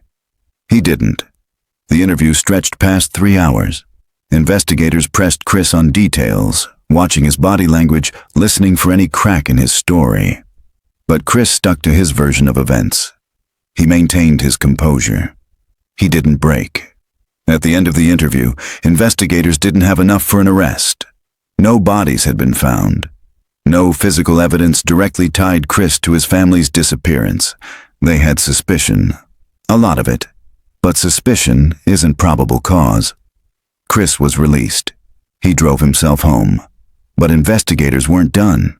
Surveillance continued, the investigation intensified, and everyone working the case knew the same thing. Christopher Watts was lying.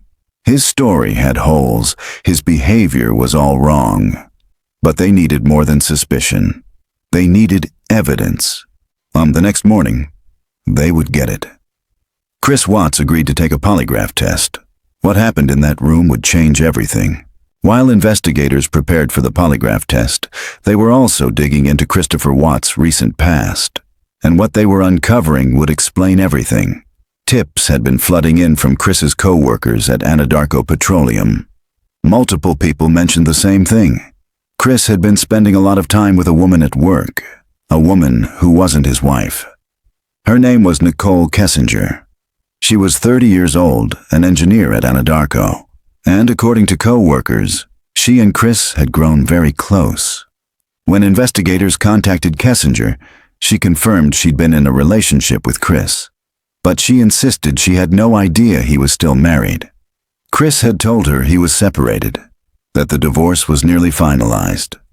He'd said he and Shanann were just living together temporarily while they sorted out the house and custody. Kessinger claimed she believed him completely.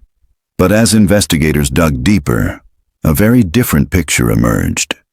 The relationship had begun in early summer of 2018, just months before Shanann disappeared. According to phone records and text messages, Chris and Kessinger communicated constantly.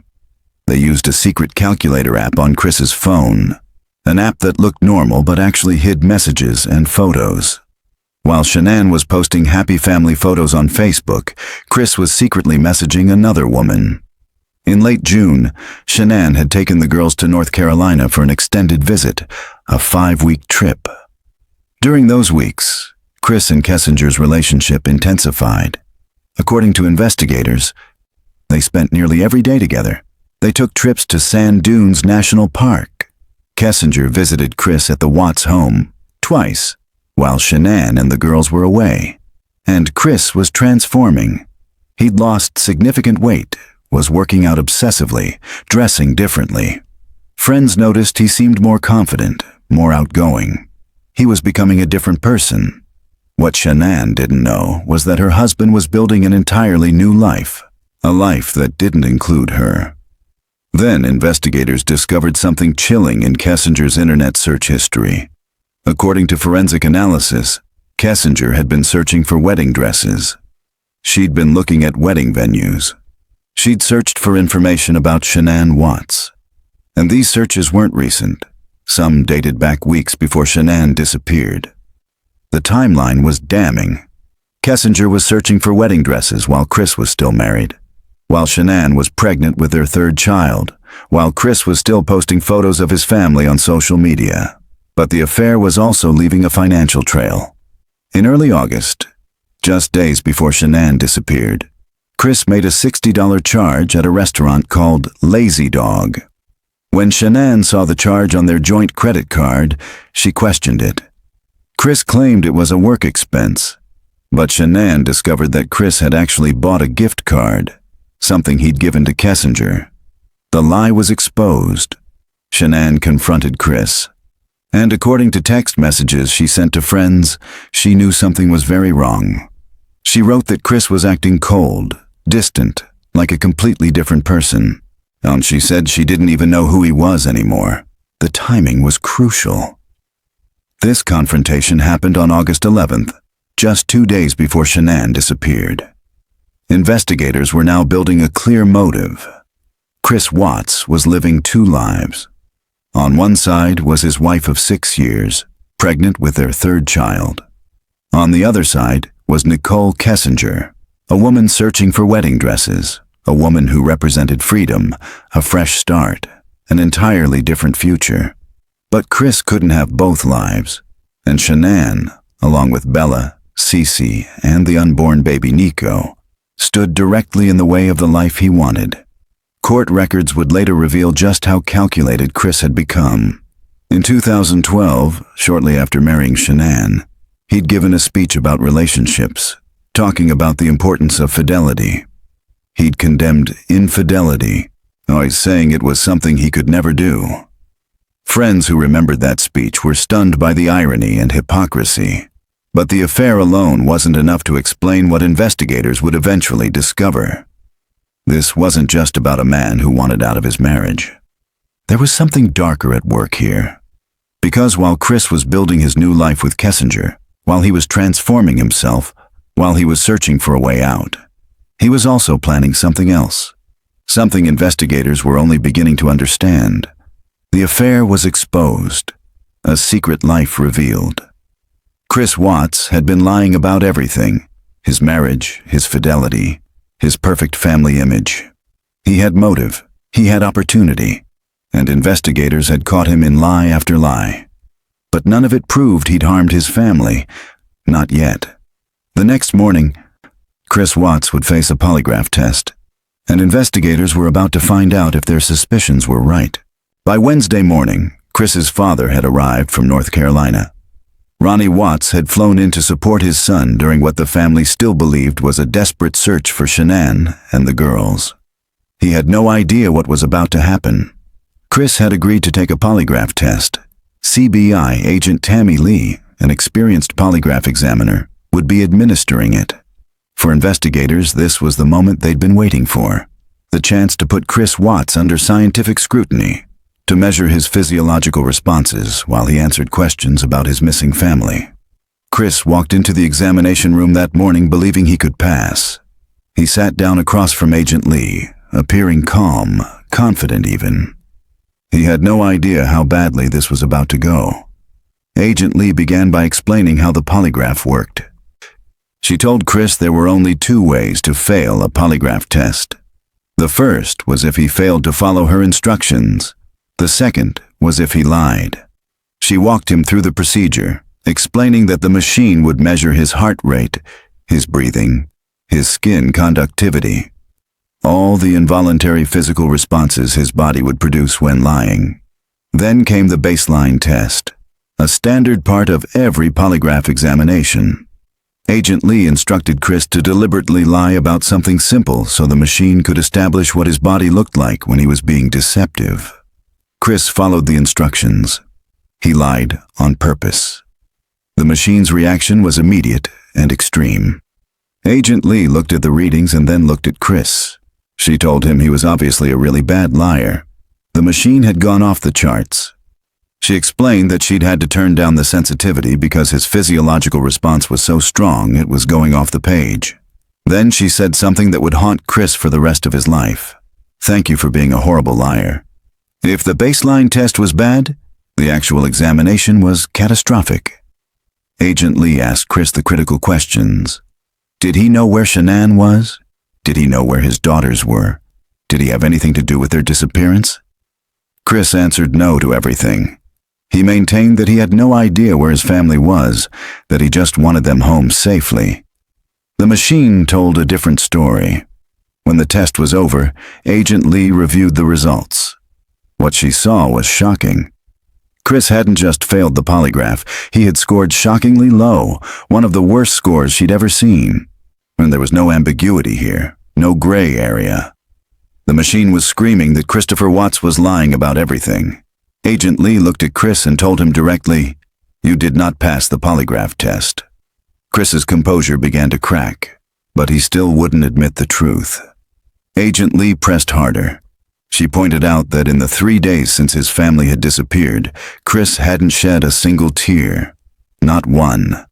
She told him that if she lost her child in a grocery store for even 10 seconds, she'd be panicking, terrified. But Chris had been on television, calm and collected, talking about his missing pregnant wife and 2 young daughters without showing any real emotion. She told him, "I have not seen any of that from you." The pressure was working. Chris started to break down, and finally, he admitted something. He confessed to the affair. He told Agent Lee that he'd been cheating on Shanann with a woman named Nicole. He said he'd hurt Shanann emotionally, that their marriage had been falling apart. He became emotional talking about the affair, about how guilty he felt for betraying his wife. But he still wouldn't admit to hurting his family. Agent Lee tried a different approach. She offered Chris an alternative explanation, a way out, a story that might be easier for him to tell. She asked him, did Shanann do something to the girls? Did she hurt them? And did Chris feel like he had to fix it, to make it right? It was a scapegoat strategy, giving Chris a narrative where he wasn't the primary villain, where maybe he just reacted to something Shanann had done. Chris stayed silent. He wouldn't take the bait. Not yet. But you are here today lying about something else. So we need to talk about that, okay? I cheated on her. I know. And this is very good. Keep I'm not proud of it. I didn't think anything like that could happen. I don't think I would ever do it, but I did. I know. Keep going. She accused me of it. I denied it. I cheated on her, and I feel horrible for it. Like, she was pregnant, and it was. I don't want to. I didn't hurt her. I cheated on her. I hurt her emotionally. I cheated on her. You're doing a good job. This is the Chris that I knew would come out today. This is the Chris who tells the truth because you're a truth teller. That's when investigators made a critical decision. They brought Chris's father into the room. Ronnie Watts had been waiting outside, unaware of how badly the polygraph had gone. Now he was brought face to face with his son. The cameras were still recording, but investigators gave them privacy, or the illusion of it. They left the room, letting father and son talk alone. What happened next would break the case wide open. Chris looked at his father, and after days of lying to everyone, to police, to the media, to his wife's family and friends, he finally told a version of the truth. He told his father that Shanann had hurt the girls, that she'd done something to them, that he'd freaked out when he saw what she'd done, and that he'd done the same thing to her. Both girls, he said. Both of them. And Ronnie Watts' reaction was immediate and devastating. His voice, caught on camera, broke as he said, "Oh God, oh Jesus Christ." Chris had confessed. He'd admitted that Shanann was dead, that Bella and Cece were dead, that he knew where they were, that he'd been lying this entire time. Tell us wrong with anything, or and it's polygraph failed it. Is there any reason why they shouldn't? They know I had an affair. And they know. I can't complain about that. Anything else you want to tell me? What's going on, or what happened, or anything? Or you know anything about? I don't want to protect her. What? I don't want to protect her. You don't want to protect her? She hurt him? Yeah. And then well, no, not her. You hurt her. So she killed Cece and choked him to death.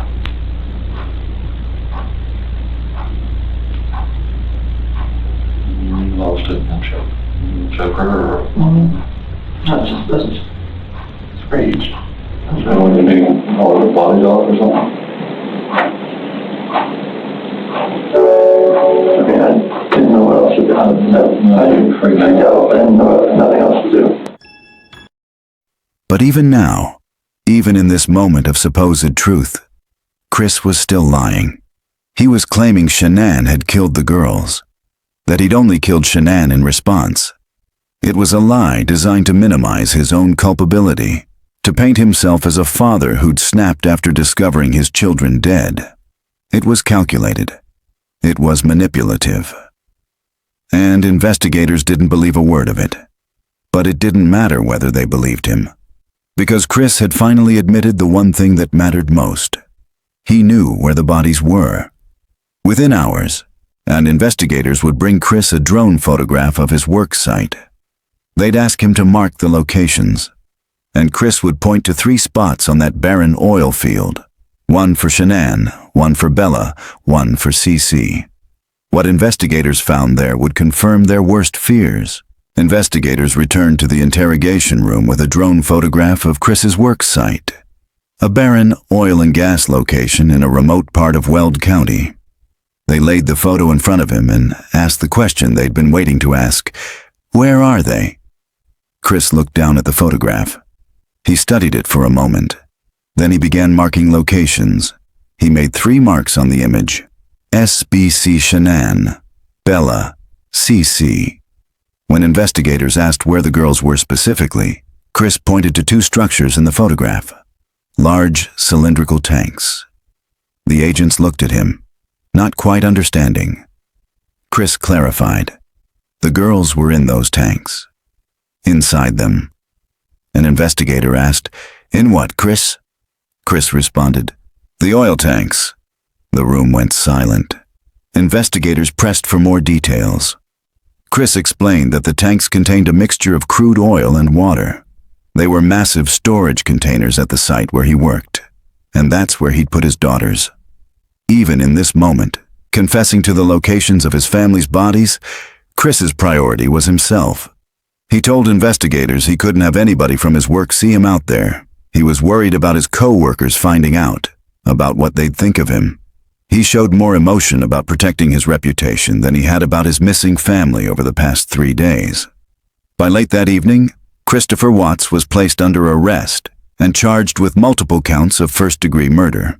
The husband who'd gone on television pleading for his family's safe return was now in custody, accused of killing them all. The recovery operation began immediately, and within hours of Chris's arrest, investigators arrived at Shanann's location. It was late at night, but they couldn't wait. They needed to know if Chris was telling the truth. They found her in a shallow grave, just 50 feet from the oil tanks. Her body was wrapped in a sheet, the fitted sheet that had been missing from the master bedroom. She was positioned in a curled fetal position, as if she'd been thrown into the hole rather than carefully placed. The site was crude, hastily prepared. This wasn't a burial. This was disposal. Shanann Watts, 15 weeks pregnant with a boy she'd named Nico, was recovered in the early morning hours. But the worst was still to come. As dawn broke over the oil field, the full scope of the recovery operation became clear. Multiple agencies had mobilized. Specialized equipment was being brought in. The 2 massive crude oil tanks loomed against the morning sky, each containing thousands of gallons of toxic sludge. And somewhere inside that darkness were 2 little girls. The recovery process would be painstaking and horrific. The tanks couldn't simply be pumped. That would destroy any evidence, any remains. Instead, they had to be manually drained. Every drop of oil filtered through screens. The fumes were overwhelming, toxic.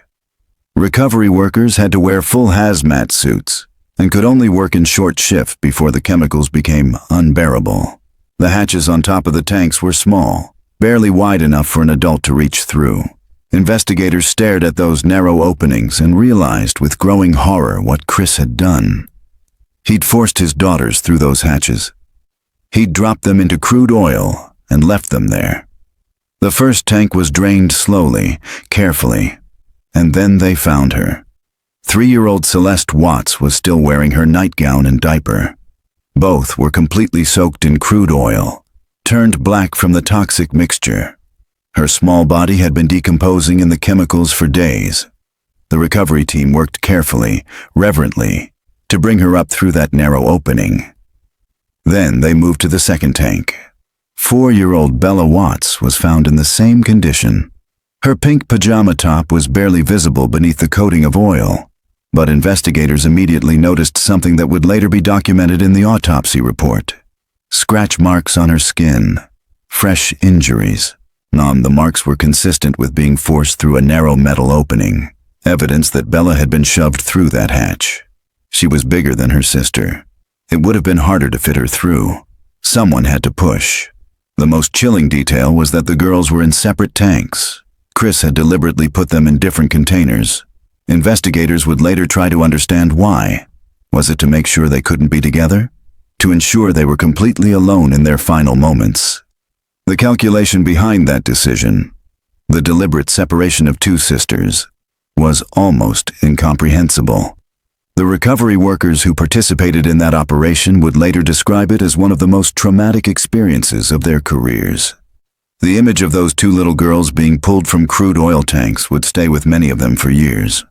Some would need therapy. Some would struggle to continue working in law enforcement after what they'd seen. By the time the operation was complete, the full horror was undeniable. Christopher Watts hadn't just killed his family. He'd hidden them in the most degrading, dehumanizing way possible. He'd stuffed his daughters into oil tanks at his workplace and buried his pregnant wife in a shallow grave nearby.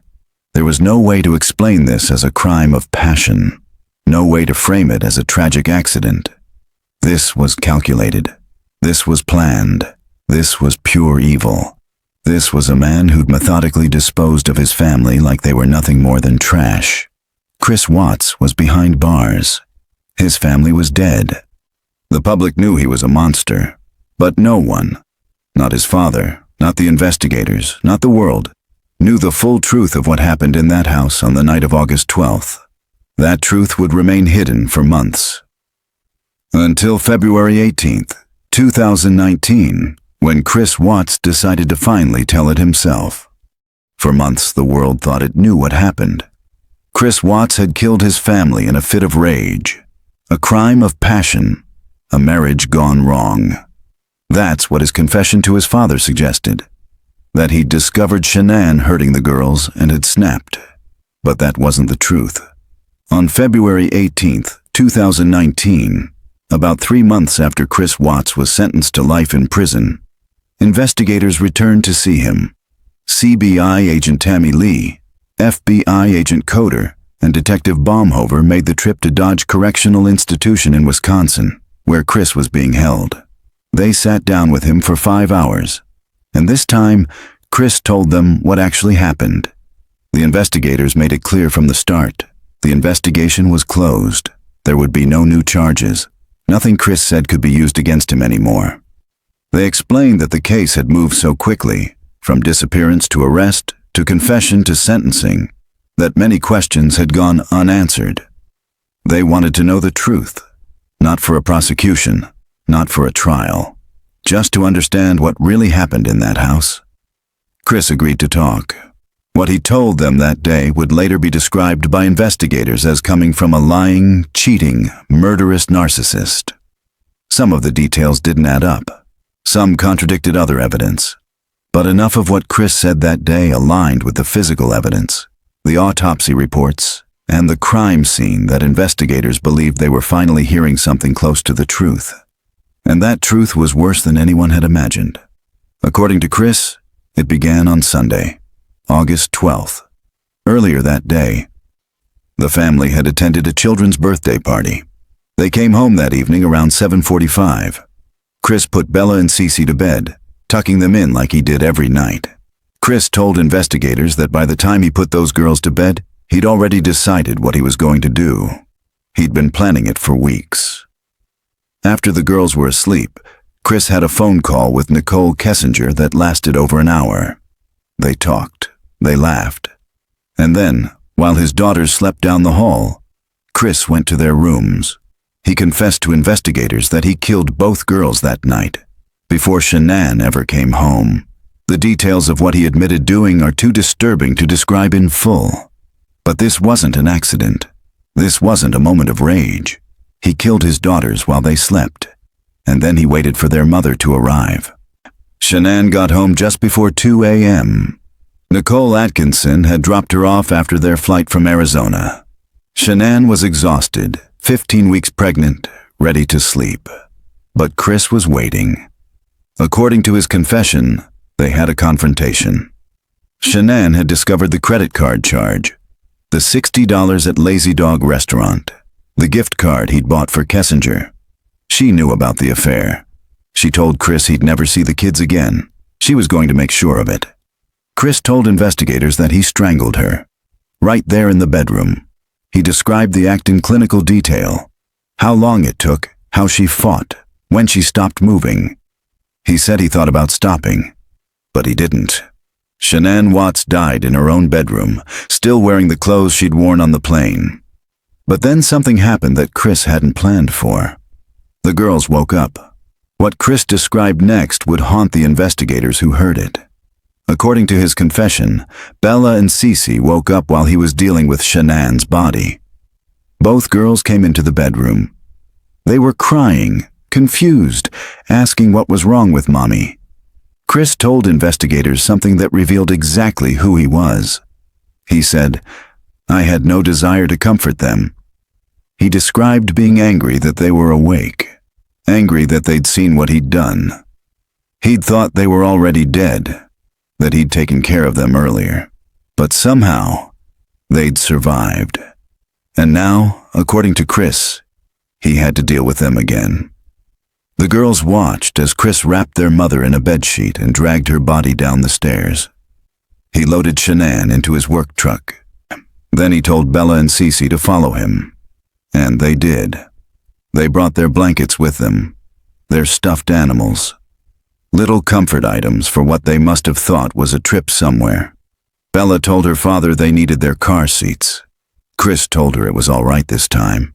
They didn't need them. The girls climbed into the back seat of the truck. Their dead mother was in the truck bed behind them, and Chris drove into the darkness. The drive to the oil field site took just over an hour. Chris later described his emotional state during that drive. Not grief, not panic, but rage. He said he was still fuming, still shaking. He described it as years of built-up anger finally being released. Bella and Cece were in the back seat the entire time. Two little girls, ages 4 and 3, and riding in darkness to a remote oil field with their father. When they arrived at the site, Chris got Cece out of the truck first. What happened next is almost impossible to comprehend. Chris admitted to investigators that he took Cece's life at that oil field. He described the act, using her own blanket, and then carrying her small body to one of the massive crude oil tanks. He climbed up to the hatch, that narrow opening barely wider than a dinner plate, and he pushed her through. Chris told investigators something that would haunt them.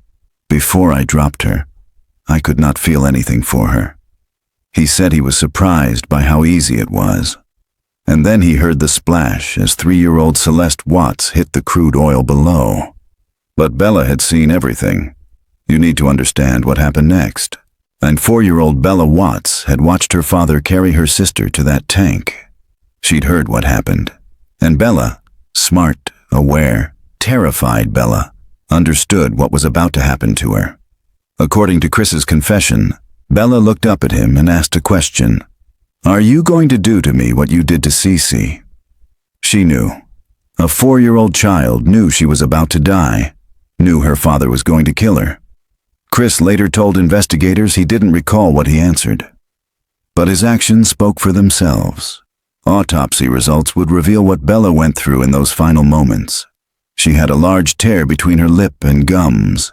She'd bitten her tongue multiple times. There was blood in her mouth. The medical examiner's report documented that Bella had fought. She was the only one who did. This wasn't quick. This wasn't peaceful. And as she fought, as she struggled, Her final words were, "Daddy, no."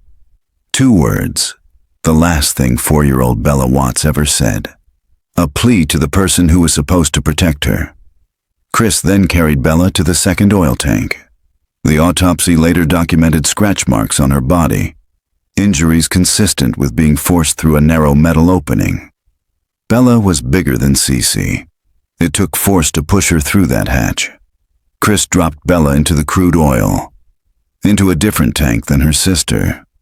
He later told investigators he put them in separate tanks deliberately, to make sure they stayed separated, to make sure they couldn't be together even in death. 2 little girls, locked in separate tanks of toxic crude oil, alone in the darkness.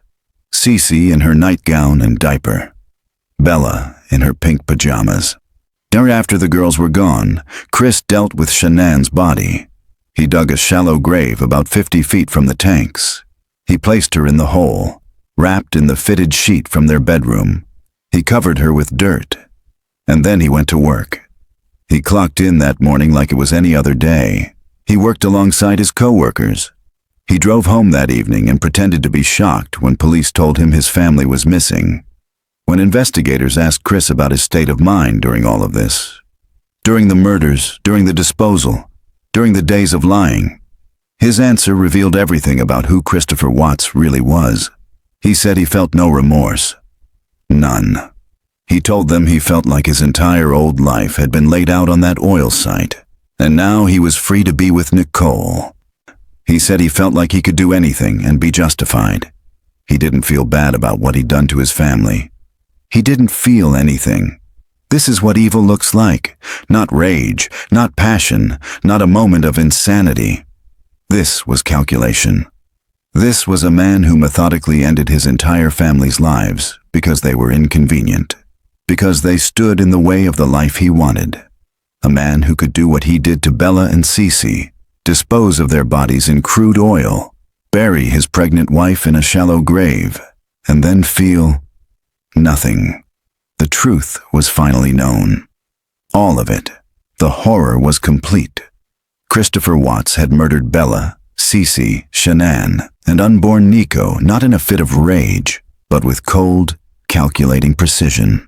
He'd planned it, he'd executed it, and he'd felt nothing. But truth doesn't bring justice.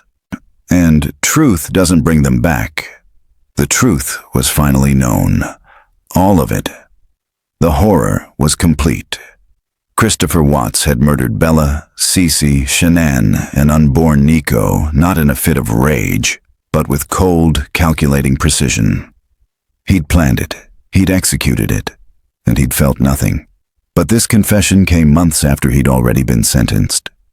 Back in November 2018, when Chris stood in that Colorado courtroom, the Razuchek family didn't know any of this. They didn't know about Bella's final words. They didn't know the girls had been alive in the truck. They didn't know the full horror of what Chris had done. But they knew enough. They knew Shanann was gone. Bella and Cece would never come home.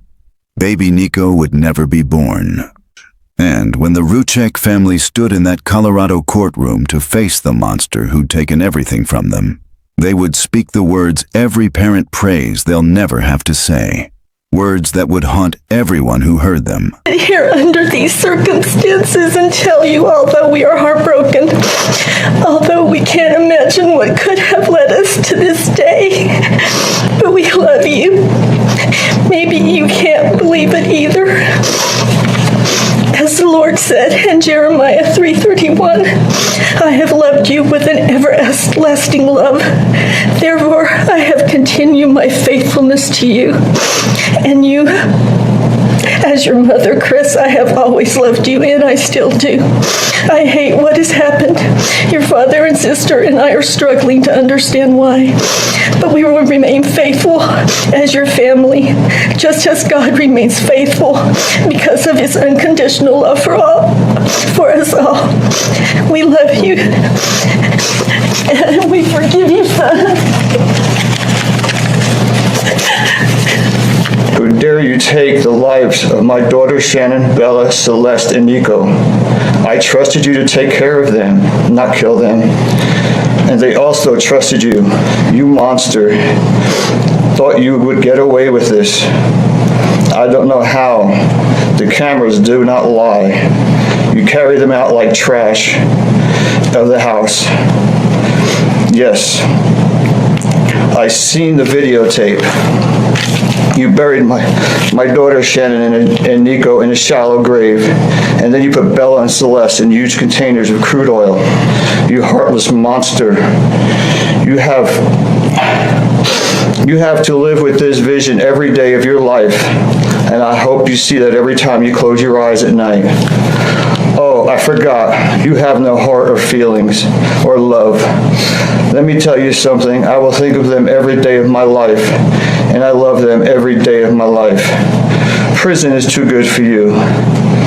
This is hard to say, but may God have mercy on your soul. I hope you enjoy your new life. It's nothing like the one you had out here.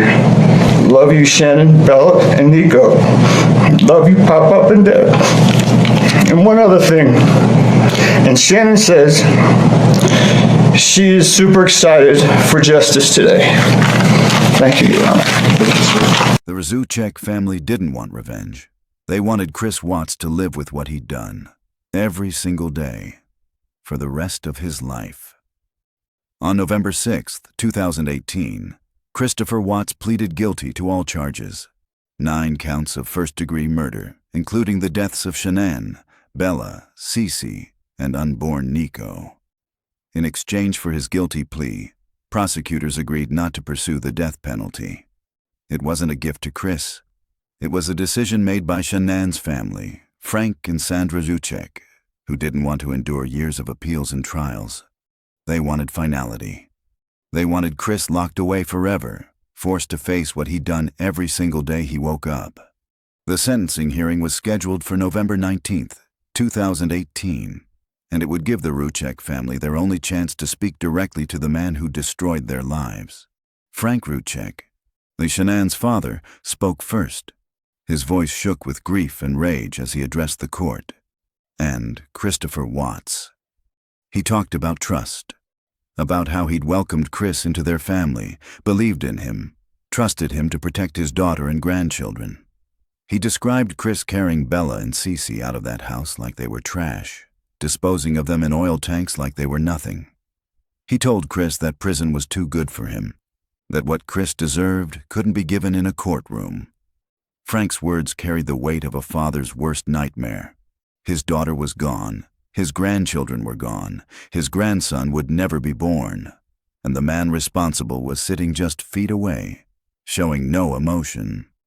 Then Frankie Razuchek, Shanann's younger brother, stood to speak. Frankie talked about growing up with Shanann, was about how close they'd been. He described losing not just his sister, but his best friend. He addressed Chris directly, talking about how Chris had gone from being the family's protector to the person Frankie would spend the rest of his life trying to understand. He reminded Chris that Bella and Cece had loved him, that they'd trusted him completely, that he was their world, their hero. Frankie asked the question that haunted everyone. How could someone destroy the people who loved them most? How could a father do what Chris had done to his own children? The courtroom was silent except for Frankie's voice and the sound of people crying. Then Sandra Razuchek, Shanann's mother, approached the microphone. What she said next would become one of the most heartbreaking moments of the entire case. Sandra talked about her daughter, how Shanann had loved deeply, how she'd built a life around her family, how she'd believed in her marriage. She talked about the kind of mother Shanann had been, how much she'd adored Bella and Cece. And then Sandra said something that brought the entire courtroom to tears.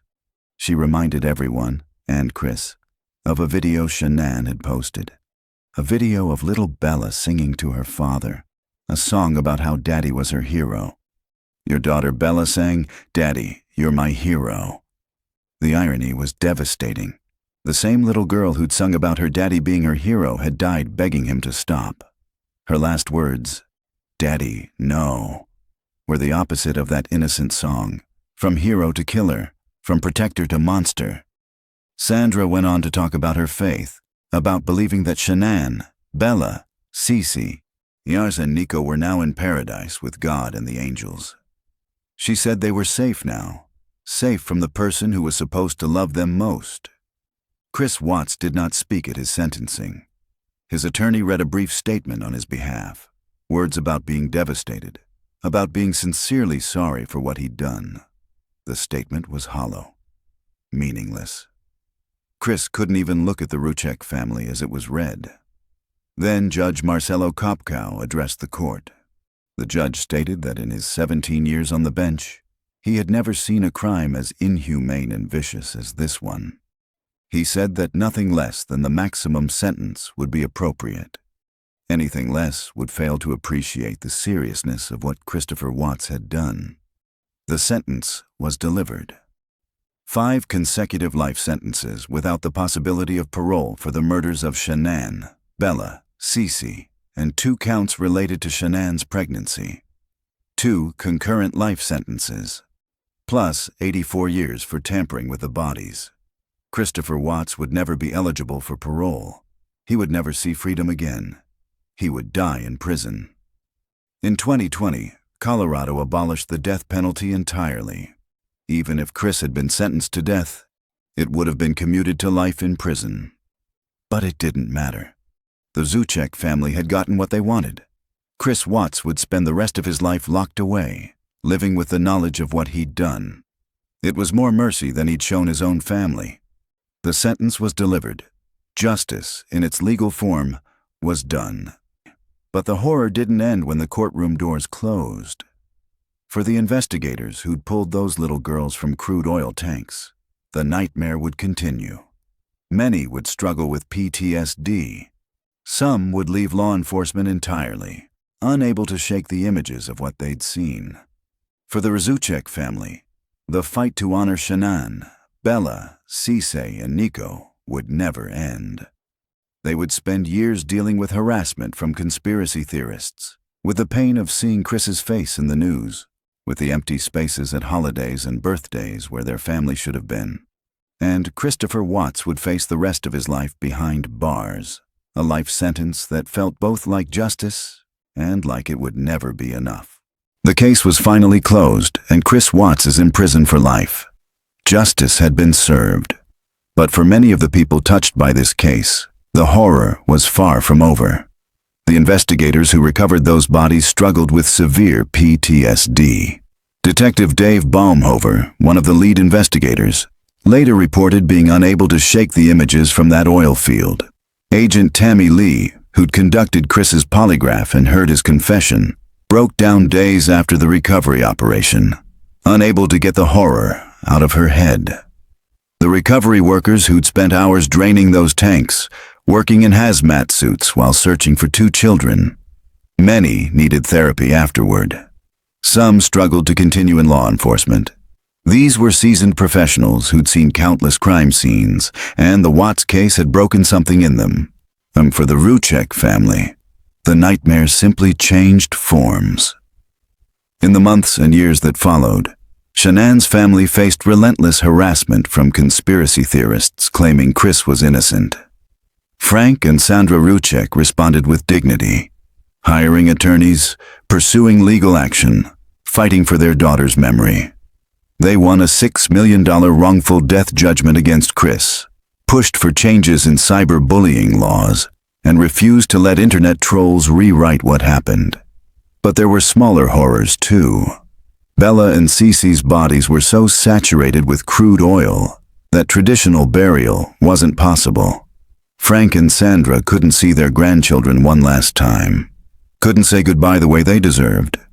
The Zuchek family continues to honor Shanann, Bella, Cece, and Nico, ensuring the world remembers them not as victims, but as the beloved family they were. And Christopher Watts, he's alive in a Wisconsin prison, living every day that his family never will. Perhaps most disturbing, Chris receives massive volumes of letters from women who find him handsome, who think he's misunderstood. Some send intimate photos. Some declare their love. Chris writes back. He's established pen pals. Some have even become prison visitors. He keeps photos of Shanann, Bella, and Cisse in his cell. He works as a prison custodian earning pennies per hour, and he'll die behind bars. But he's alive, breathing, existing in a way his family never will again. This case forced America to confront an uncomfortable question. How well do you really know the person next to you? Chris Watts seemed like a good husband, a devoted father, a quiet, decent man. And underneath that facade was someone capable of unthinkable evil. But when we remember this case, we shouldn't remember Chris Watts. We should remember the people he took. Shanann Catherine Watts, 34 years old, a fighter who loved her children fiercely. Bella Marie Watts, 4 years old, smart, brave, protective of her little sister. Celeste Catherine Watts, 3 years old, sweet, joyful, full of life. Nico Lee Watts, never born, never given the chance to live. Their memory deserves protection. Their story deserves dignity. And they deserve to be remembered not for how they died, but for how they lived. As a family that loved each other, that should still be here. Rest in peace, Shanann, Bella, Cisse, and Nico. Rest in perfect peace, now and forever. If you want to see more deep dives into true crime cases told with the respect victims deserve, hit that subscribe button. Drop a comment below with your thoughts, and let me know what case you'd like to see covered next. Thank you for watching, liking, and sharing. We'll see you in the next video. While I am grateful for the family we have created, the reality that this murder has taken place shocks me every day to my core, and I still find it hard to fathom that Jennifer is gone. I am left to navigate a world forever changed by the cruelty of the defendant's actions. The brutality of Jennifer's death haunts me, leaving me with questions that will never be answered and wounds that will never fully heal. I miss my friend deeply.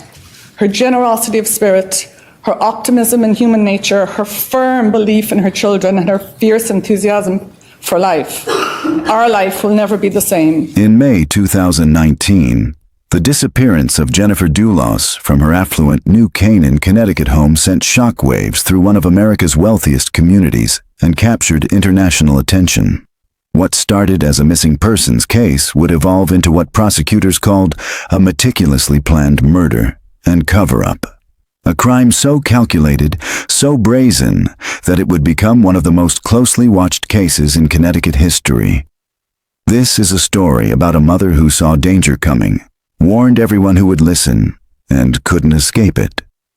Lauren Almeida entered through the garage just after 11:30 a.m. on May 24, 2019, expecting an empty house.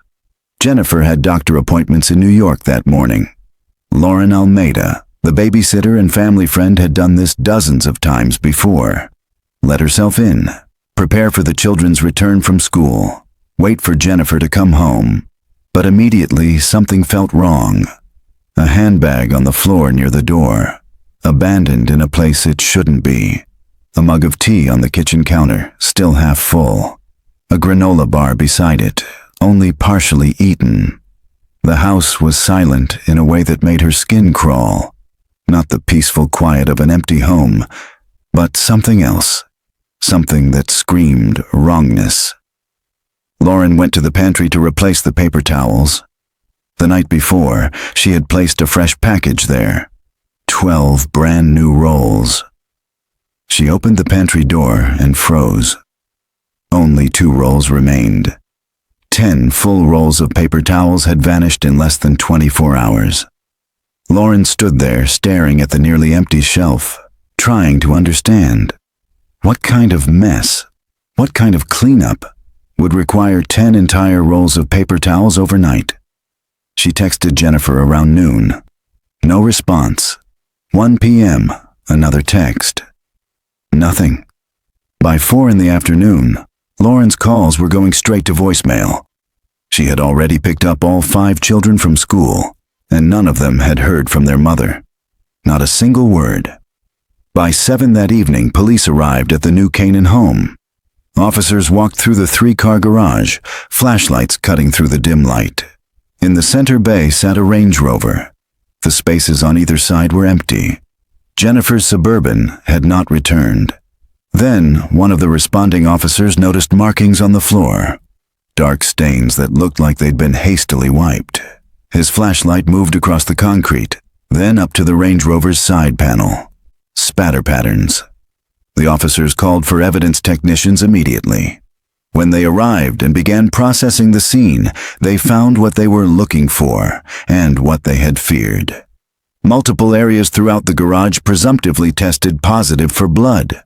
Blood on the Range Rover's hood, blood on its bumper and rear fender, spatter stains on the vehicle's side and on the concrete floor to the left of it.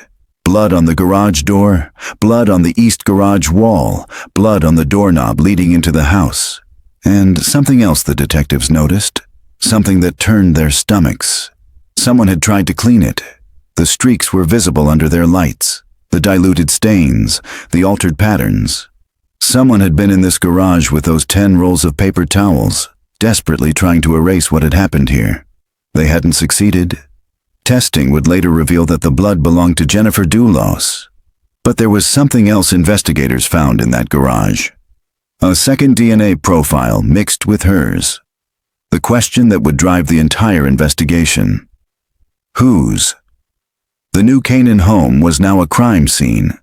A devoted mother of 5, a woman who had just dropped her children at school that morning, had vanished. Her blood was everywhere.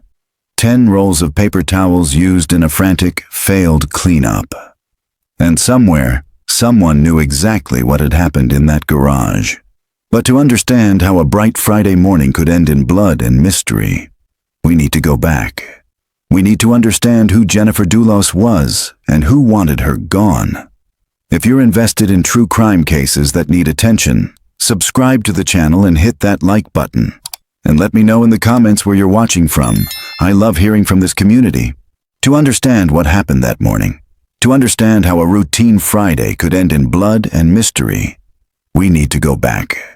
We need to understand who Jennifer Farber Dulos was before she became a headline, before her name was attached to one of Connecticut's most haunting disappearances. Jennifer Farber met Fotis Dulos at Brown University in the late 1980s. Both were ambitious, driven students carving out paths toward successful futures. Fotis graduated first in 1989 with plans for business, going on to earn an MBA in finance at Columbia Business School. Jennifer graduated a year later in 1990 and pursued her passion for writing, earning a master's degree from New York University's prestigious Tisch School of the Arts. It was years before the two reconnected romantically, but when they did, things moved quickly. They married in the summer of 2004. That same year, Fotis founded 4 Group Incorporated, a real estate development company specializing in luxury homes throughout Connecticut. These weren't modest properties. Fotis dealt in high-end, multi-million-dollar developments, the kind of homes that dotted the affluent neighborhoods where success was measured in square footage and pristine landscaping. Jennifer balanced 2 worlds. She worked as a writer online for Patch.com, crafting articles and covering local stories. But more than that, she was a devoted stay-at-home mother to 5 children, all aged between 8 and 13 years old, including 2 sets of twins. 5 children under one roof meant chaos and joy in equal measure, and Jennifer documented it all. She maintained a blog where she wrote candidly about the trials of motherhood and work, about the exhaustion and the wonder, about the daily struggles and small victories of raising 5 children. The blog's title was a tribute to her family. 5 makes 7. It was her space to be honest, to be vulnerable, to capture the reality of a life that looked perfect from the outside but was, like all lives, beautifully complicated. By the spring of 2018, Jennifer had relocated from Farmington to a house in New Canaan, close to the children's school. She and Fotis had separated, and Jennifer took all 5 children with her. It was a fresh start for Jennifer and the kids. A new home, a new chapter. Friday, May 24, 2019, began like any other morning in the Dulos household. Jennifer had several appointments scheduled in New York that day. At 7:58 a.m., she left her New Canaan home to drop the kids off at school, a quick trip just down the road. A neighbor's surveillance camera captured her vehicle, a 2017 Chevrolet Suburban, as it pulled out of the driveway and headed toward the school. 7 minutes later, at 8:05 a.m., the same camera captured the Suburban returning toward the house. Jennifer had completed the school drop-off and was back home. It was a routine she'd done countless times before. Nothing about that morning suggested anything was wrong. But at 10:25 a.m., the surveillance camera captured something else. The Suburban was leaving the property again. The vehicle rolled down the driveway and disappeared from view. Here's where the mystery begins. It remains unclear if Jennifer was the driver of the vehicle when it left the house that second time that morning. The footage shows the Suburban leaving, but it doesn't show who was behind the wheel. Jennifer had appointments in New York. She was expected at a doctor's office, but she never arrived. As the hours passed and Jennifer missed appointment after appointment, concern began to ripple outward. Phone calls went unanswered. Text messages sat unread. By the time Lauren Almeida arrived at the house to babysit and found the disturbing scene in the garage, Jennifer Dulos had been missing for hours. No one had heard from her throughout the entire day. Not her doctors, not her friends, not the 5 children who came home from school expecting to see their mother. By evening, police arrived at the New Canaan home and the investigation began in earnest. A normal Friday morning. A routine school drop-off. Surveillance cameras captured her Suburban returning home at 8:05 a.m. A mother of 5 who wrote lovingly about her children on her blog, 5 Makes 7. A woman who would never, ever abandon them. But at 10:25 a.m., someone drove Jennifer's Suburban away from her New Canaan home. It remains unclear who was behind the wheel that morning, and Jennifer Dulos has not been seen since. When law enforcement arrived at the New Canaan property that evening, they walked through the house methodically, looking for anything that might explain Jennifer's disappearance. The 3-car garage became the focal point almost immediately. In the center bay sat a Range Rover. On either side of the vehicle, the parking spots were empty. The Suburban, the vehicle Jennifer had driven that morning, had not returned to the house. As officers moved through the garage with their flashlights, they began to notice markings on the concrete floor. Dark stains that looked wrong. Stains that had been wiped at but not erased. Crime scene processors were called in. They began testing the areas that had caught the officers' attention. Multiple locations throughout the garage presumptively tested positive for blood. Suspected blood on the Range Rover itself. Spatter stains on the Rover's side. More spatter on the floor to the left of the vehicle. But what struck detectives most was this. The area appeared to have been altered. Someone had attempted to clean this garage. Hastily, desperately, ineffectively. The streaks were visible. The diluted patterns. The evidence of a frantic attempt to erase what had happened here. Forensic analysis would later provide the details that confirmed their worst fears.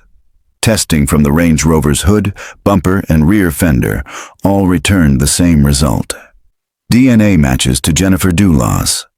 The stains found on the garage door matched Jennifer.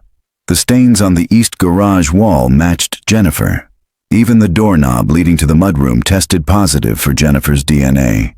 Blood was everywhere, and someone had tried to clean it up. But there was something else. Something that would become critical to the investigation. Swabs taken from the kitchen sink faucet revealed a mixture of DNA.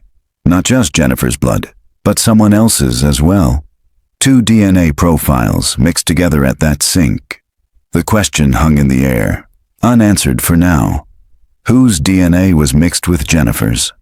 While investigators processed the garage, other officers were searching the surrounding area for Jennifer's missing Suburban. The breakthrough came quickly. The vehicle was located on a road to the southwest of Waveney Park, a sprawling 300-acre public park in New Canaan. The Suburban sat only 3 miles from Jennifer's home.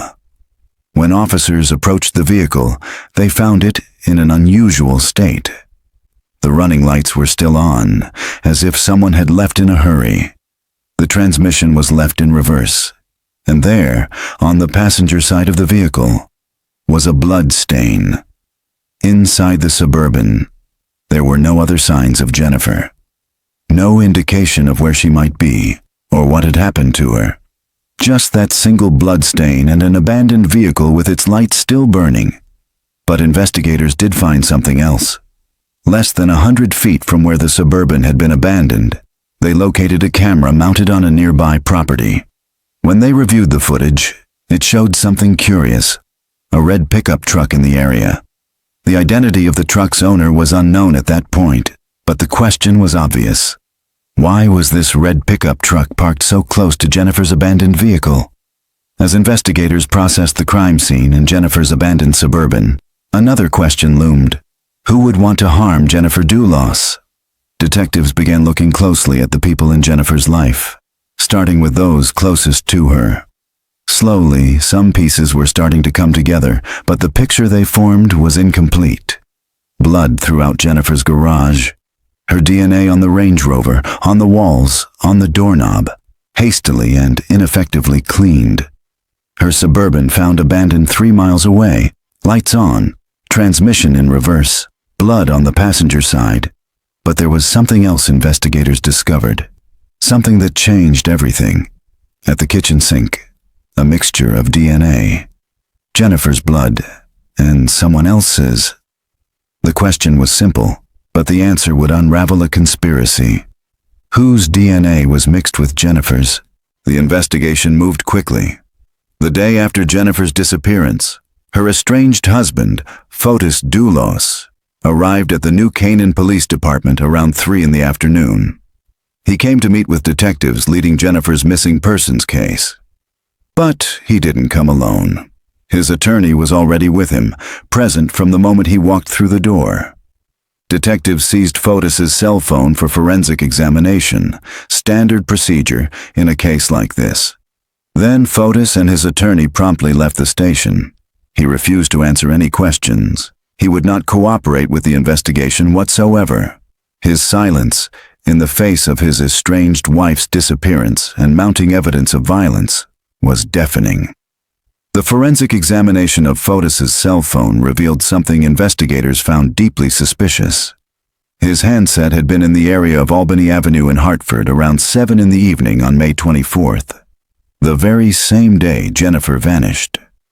Curious about these movements, investigators conducted a video canvass of the Hartford area. The question became urgent. Why was Fotis Dulos in Hartford that evening? What was he doing there? The answer would come soon, and it would paint a damning picture. But Fotis wasn't the only person of interest.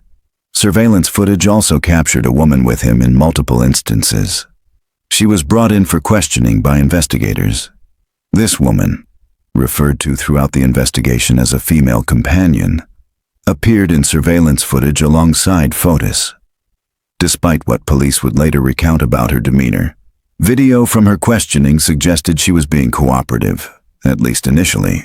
However, she also appeared to know more than she was letting on. Investigators believed she might hold the key to understanding what happened to Jennifer, or at least knowledge of where Jennifer might be. But there was a problem with her account. Her story kept changing. Multiple interviews revealed contradictions and glaring inconsistencies. Her alibi wouldn't stay consistent from one interview to the next.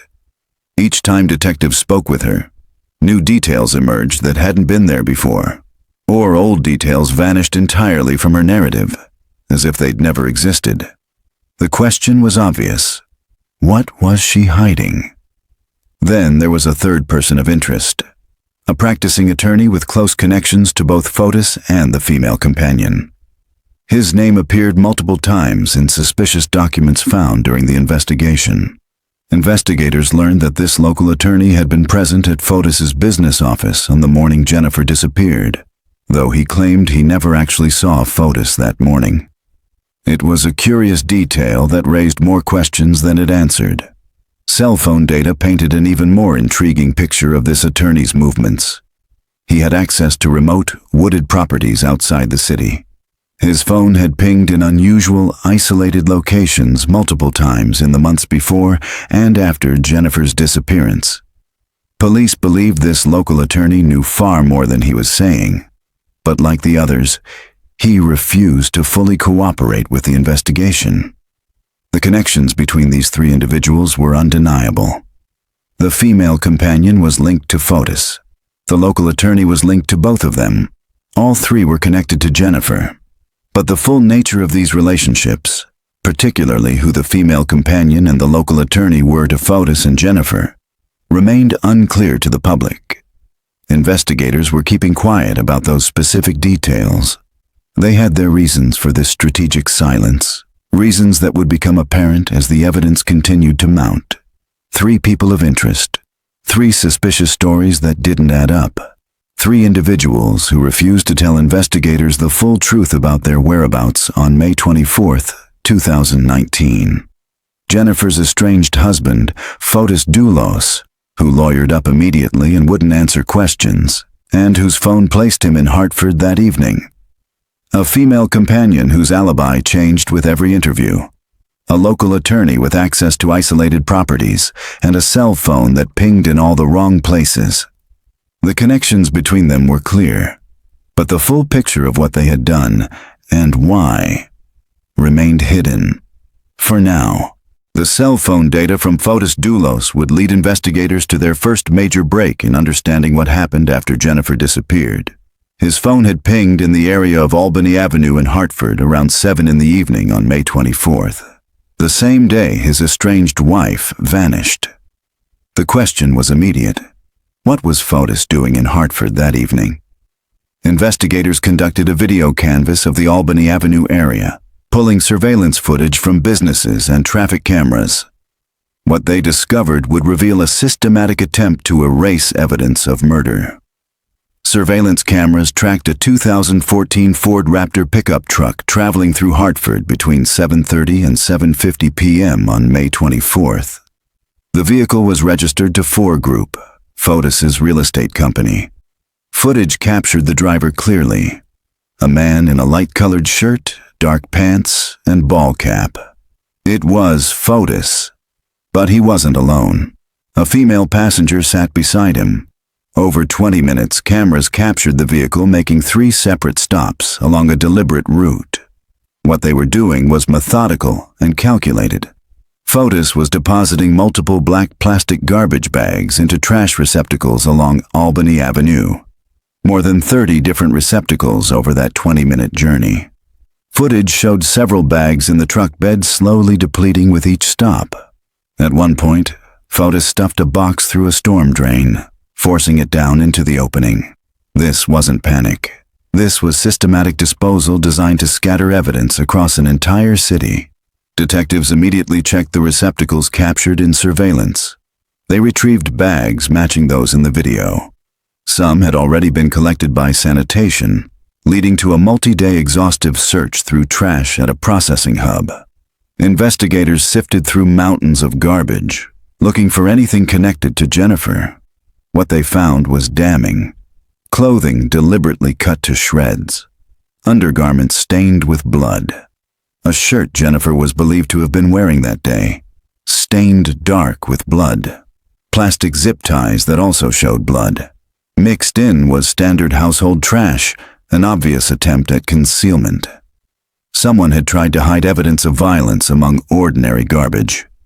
The box forced through the storm drain yielded its own discovery. Inside was a Connecticut license plate previously registered to a Chevrolet Suburban. A Suburban owned by Fotis Dulos. Even more telling, 2 characters on the plate had been visually altered with tape, disguising it from a distance. Someone had tried to conceal this plate before dumping it. DNA testing on the recovered items revealed the undeniable truth. The blood matched Jennifer Dulos. But testing revealed something else. Fotis Dulos's DNA was also present. His DNA was mixed with Jennifer's blood on the shredded clothing, on the zip ties, on the remnants of what appeared to be a violent crime. The results were damning. When confronted, Fotis offered an explanation. He claimed he discovered these items left outside his Farmington home. Rather than turn them over to law enforcement, he said he disposed of them in a panic. He didn't know what they were or where they came from. He'd simply acted irrationally out of fear. Investigators didn't believe his story for a second. The surveillance footage told a different story entirely. This wasn't panic. The footage showed careful planning, methodical stops, calculated disposal across 30 different locations. The altered license plate showed premeditation. This was a man trying to erase evidence of a crime, and he wasn't working alone. A trail of evidence scattered across Hartford. 30 trash receptacles, 20 minutes of systematic disposal, black garbage bags filled with shredded bloody clothing, Jennifer's shirt, plastic zip ties stained with blood, a license plate with altered characters stuffed through a storm drain, and the DNA results told the undeniable truth. Jennifer's blood was mixed with Fotis's. Her estranged husband's DNA was on the bloody clothing, on the zip ties, on the shredded remnants of what appeared to be murder. But he wasn't alone that night. The woman in the passenger seat had watched it all. The question was, who was she, and how deep did her involvement go? The identity of the female companion would soon become clear. But first, investigators needed to understand the depth of coordination between her and Fotis. During searches of properties connected to Fotis, detectives made a discovery at his Farmington residence that revealed just how calculated this conspiracy was. Hidden in the trash, investigators found handwritten notes. These weren't ordinary notes. They were detailed timelines written by both Fotis and the female companion, documenting their whereabouts on the day Jennifer went missing and the day after. The documents contained hour-by-hour timelines of May 24th and May 25th. They meticulously outlined Fotis's movements and the female companion's movements with extraordinary precision. When investigators compared these notes to the narrative the female companion had provided during her police interview, they found something striking. The timelines aligned seamlessly. Too seamlessly. These weren't casual recollections. These were carefully crafted narratives. Investigators dubbed them the alibi scripts. The name left no ambiguity about their believed purpose. Not honest attempts to remember a traumatic day, but scripts designed to establish innocence and create a coordinated story. What made them even more suspicious was their duplication. The original was found in trash at the Farmington residence. Photocopies were in Fotis's briefcase, and the female companion had recited a nearly verbatim version during her interview. The scripts had been created, photocopied, rehearsed, and performed. This level of preparation suggested premeditation. The defense later offered an explanation. According to the female companion, Fotis had spoken with his attorney after Jennifer's disappearance. The attorney, she claimed, instructed him to record a detailed timeline, every room entered, every item touched. This legal advice, the defense argued, explained the documents. But that explanation didn't account for several problems. It didn't explain why the female companion's story kept changing across interviews, her narrative varying as if adjusting details. It didn't explain why activities attributed to her in the scripts had never happened. Investigators determined the scripts were part recollection, part fabrication, a mix of truth and lies designed to create plausible alibis. As interrogations continued, her story changed more dramatically. As investigators pieced together where they'd really been on May 24th, she was confronted with contradictions. Information she'd omitted kept surfacing. The most glaring example, the Hartford dump trip, captured on surveillance across the city, had been left out entirely from both scripts. She'd been in the passenger seat as Fotis disposed of bloody evidence in 30-plus receptacles, yet this crucial detail was mysteriously absent. If innocent, why omit it? If guilty, why create incomplete alibis? Handwritten hour-by-hour timelines, found in trash, photocopied in a briefcase, matched verbatim during interviews. Fotis and the female companion had crafted coordinated alibis for May 24th and 25th. They called them recollections. Investigators called them alibi scripts. But as interrogations continued, Her story began to crumble. Events that never happened. The Hartford dump trip mysteriously omitted. If they were innocent, why create fake alibis at all? And who and why was this woman willing to lie for Fotis Dulos? As investigators built their case against Fotis and the female companion, interrogation transcripts would reveal just how deep her involvement went and expose the lies she'd told to cover for him. According to her statements to police, she had spent the afternoon of May 24th cleaning the Farmington house. Preparation for a meeting Fotis had scheduled the next morning. She was largely unaware, she claimed, of what Fotis was doing elsewhere on the property. Then Fotis asked her for paper towels. He needed help cleaning a stain inside a friend's truck, a red Toyota Tacoma pickup borrowed from an employee named Powell Gummany. This was the same truck surveillance had captured parked near Jennifer's abandoned Suburban. She handed Fotis paper towels. When he returned them, they were dirtied with a dark stain. She claimed she thought it was coffee. During interrogation, police pressed her hard on this moment. Did she see spilled coffee? No, she admitted. Did she see a coffee cup? No, she hadn't looked inside. Did the paper towels smell like coffee? No, and she added that coffee, when you smell it, sticks to things. Its scent is unmistakable. Luminol testing of the truck revealed the truth. The stain wasn't coffee. It was blood. Jennifer's blood. It had never been coffee. The morning after Jennifer disappeared, Fotis and the female companion took the truck to Russell Speeder's car wash around 9 a.m. Fotis paid $250 in cash for professional detailing. He was photographed withdrawing the money. When they returned the truck to Powell, Fotis insisted new seats be installed. Powell complied.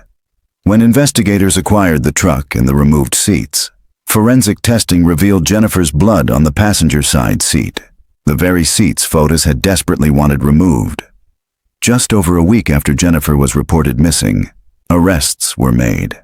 Not for murder yet. The case was still forming. Fotis Dulos was charged with tampering with evidence. His female companion, who the investigators now identified as Michelle Trachonis, his girlfriend and lover, was charged with tampering with evidence.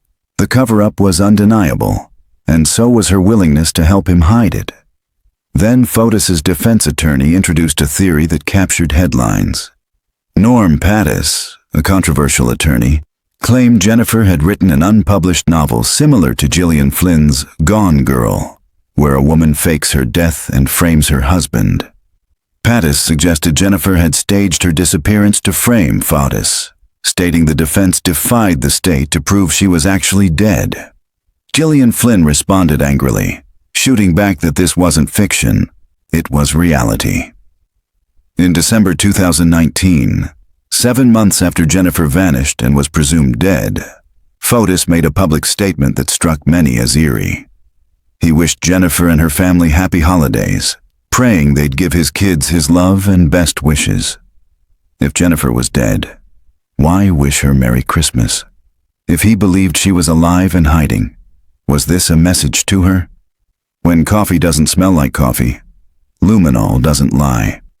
Jennifer's blood on the seat Fotis desperately wanted removed. When Michelle Trachonis was helping him clean it, did she really think it was coffee? She was also arrested for tampering with evidence and for helping him dispose of what remained of Jennifer. But questions lingered. Had Michelle known what Fotis was planning? Had she helped him kill Jennifer or only helped him cover it up? And then there was the Gone Girl theory, an unpublished novel, a similar plot. A defense attorney claiming Jennifer staged her disappearance. That eerie Christmas message 7 months after she vanished. Could Jennifer really be alive somewhere, orchestrating an elaborate frame job? Or was this a desperate defense clutching at fiction while the evidence screamed murder? While the Gone Girl theory captured headlines, investigators were piecing together exactly how the murder was carried out. Surveillance footage would prove critical, and what they discovered painted a chilling picture of premeditation. The red Toyota Tacoma borrowed from Powell Gummany had been tracked to Waveney Park on the morning of May 24th. parked on a dirt turnoff roughly 100 feet from where Jennifer's Suburban would later be found. But the truck wasn't the only thing captured on surveillance that morning. Cameras recorded a cyclist in dark clothing with a hood pulled over their face, moving along the route between the dirt turnoff and Jennifer's home. The timing was critical. Around 8 to 8:30 in the morning, precisely when investigators believed the attack occurred. The bicycle itself was distinctive. It had ram horn handlebars, consistent with a vintage 10-speed design. The rims were metallic and reflective, catching the light on camera. This wasn't a common modern bike. It was unusual, memorable, the kind of bicycle you'd notice and remember. Later, surveillance showed a bicycle rim visible in the bed of the red Toyota pickup. The theory was straightforward. Someone arrived at Waveney Park in the borrowed truck, unloaded a bicycle, rode it to Jennifer's home, and waited in her garage. After attacking her around 8:30 a.m., they returned via bicycle to the truck, placed it in the bed, then drove Jennifer's Suburban away with Jennifer inside. The 10:25 a.m. surveillance, that wasn't Jennifer driving. It was her killer. Investigators traced the bicycle description. It matched a bicycle belonging to Fotis, his childhood bicycle shipped from Greece years before, stored in his Farmington garage. After Jennifer's murder, the bicycle was absent from its location. It had vanished. Then came a DNA discovery that complicated everything.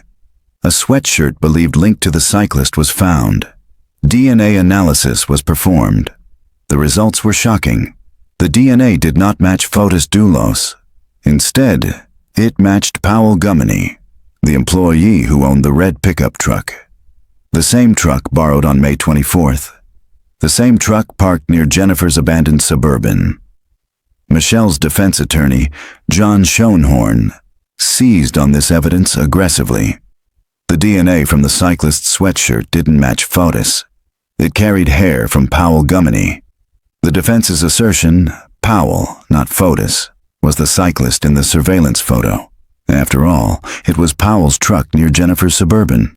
This evidence, the defense argued, threw a wrench into the state's theory. New questions cascaded. Was Powell actually on that bicycle? Was Powell the one who attacked Jennifer? Or was he involved differently? Had Fotis framed Powell by planting DNA? Was this clothing transfer rather than direct involvement? The mystery of the hooded cyclist had become far more complex. A hooded figure in dark clothing, moving through surveillance footage like a shadow. A vintage bicycle with distinctive ram horn handlebars and metallic reflective rims. The route, from a parked truck in Waveney Park, straight toward Jennifer's home at the exact time she would have been attacked. The bicycle belonged to Fotis, his childhood bike from Greece. After the murder, it vanished from his garage. But here's what didn't make sense. The DNA on the cyclist's sweatshirt didn't match Fotis Dulos. It matched Powell Gummany, the man who owned the truck. If it wasn't Fotis on that bike, who was it? And what role did Powell really play in Jennifer's murder? While Powell's DNA raised questions about who was on that bicycle, investigators uncovered another layer to this conspiracy, one that suggested the murder had been planned weeks in advance. Kent Moeney was a practicing attorney with connections to both Fotis and Michelle. His involvement would lead investigators to a remote property in East Granby, Connecticut, and to a discovery that would chill everyone who heard about it. The Windsor Rod and Gun Club sat on large, isolated property. 12 years earlier, Kent had found the land for the club and helped obtain it. He was familiar with every inch of this location, though his membership had lapsed over the years. That changed in March or April 2019, weeks before Jennifer disappeared. Kent contacted an old friend from the club, inquiring about getting back onto the property. His friend told him where to find a hidden key. At the time, the request seemed innocent. Later, it would seem ominous. In May 2019, roughly a week before Jennifer's disappearance, club members found a hole dug into the ground. The measurements were chilling. 2 feet wide, 6 feet long, 3 feet deep. Members described it unambiguously. It was 100% a human grave. There was no mistaking what this hole was intended for. Inside were bags of lime, a mineral thought to cover the scent of decomposition. Ironically, lime actually slows decomposition and preserves remains. Someone had placed these bags before Jennifer even disappeared. The grave was prepared. Waiting. A grave dug weeks before Jennifer disappeared. Let that sink in. Club members didn't report the hole immediately. Until Jennifer's disappearance became major news, the hole was disturbing, but no one was missing. Once they learned of Kent's connection to the case, they immediately contacted authorities. Kent's cell phone records revealed damning evidence. His phone accessed the tower near the Rod and Gun Club multiple times between March and May 2019. But one ping stood out. Just past 11 p.m. on May 31st, 2019. Days after Jennifer was reported missing. What was Kent doing at this remote location at 11 o'clock at night? Days after a woman he was connected to had vanished. When law enforcement searched the property, they found the hole, but it had been filled in. Someone had carefully filled the grave back with dirt. Police brought excavation equipment and dug where it had been. K-9 units and cadaver dogs searched extensively. They found nothing. No human remains anywhere. The grave was completely empty. The chief state attorney made an official statement. The grave had never contained Jennifer Fotis Dulos. Her body was never in that hole. However, prosecutors believed Kent Mawhinney had dug it. The statement ended ominously, presumably for a reason. What that reason was, authorities wouldn't say. The implication hung in the air, unanswered. 2 feet wide, 6 feet long, 3 feet deep. The exact dimensions of a human grave. Bags of lime placed inside, waiting. Dug weeks before Jennifer Dulos vanished from her home. Kent Mawhinney, the local attorney connected to both Fotis and Michelle, had requested access to this remote property just before the grave appeared. His cell phone pinged near this location multiple times before Jennifer disappeared. And then again, 11 p.m. on May 31st, just days after she was reported missing. By the time police arrived with excavation equipment and cadaver dogs, the grave had been carefully filled in, but they found nothing. No body, no remains, no Jennifer. The grave was empty. So what was it for? And how deep did this conspiracy go? Fotis Dulos, Michelle Trachonis, Kent Mawhinney. 3 people connected by more than just this case. The depth of their relationships, and the motive that bound them, would reveal why Jennifer had to die. Fotis was Jennifer's estranged husband, but what the public didn't know was how bitter that separation had become. In June 2017, Jennifer filed for divorce and an emergency injunction for custody of all 5 children. What followed was a contentious 2-year custody battle. A battle Fotis was repeatedly losing.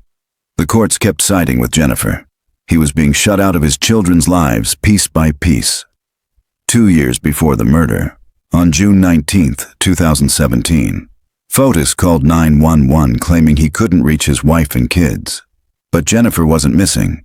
She had taken the children and left.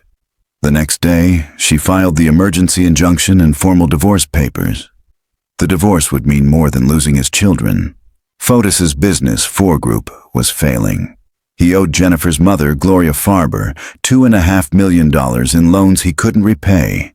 Gloria would later sue for the debt. The divorce meant financial ruin. He would lose everything. And then there was Michelle. Michelle Trachonis was the affair that had destroyed the marriage. By the time Jennifer filed for divorce in 2017, Michelle was living with Fotis in the Farmington home, the family residence.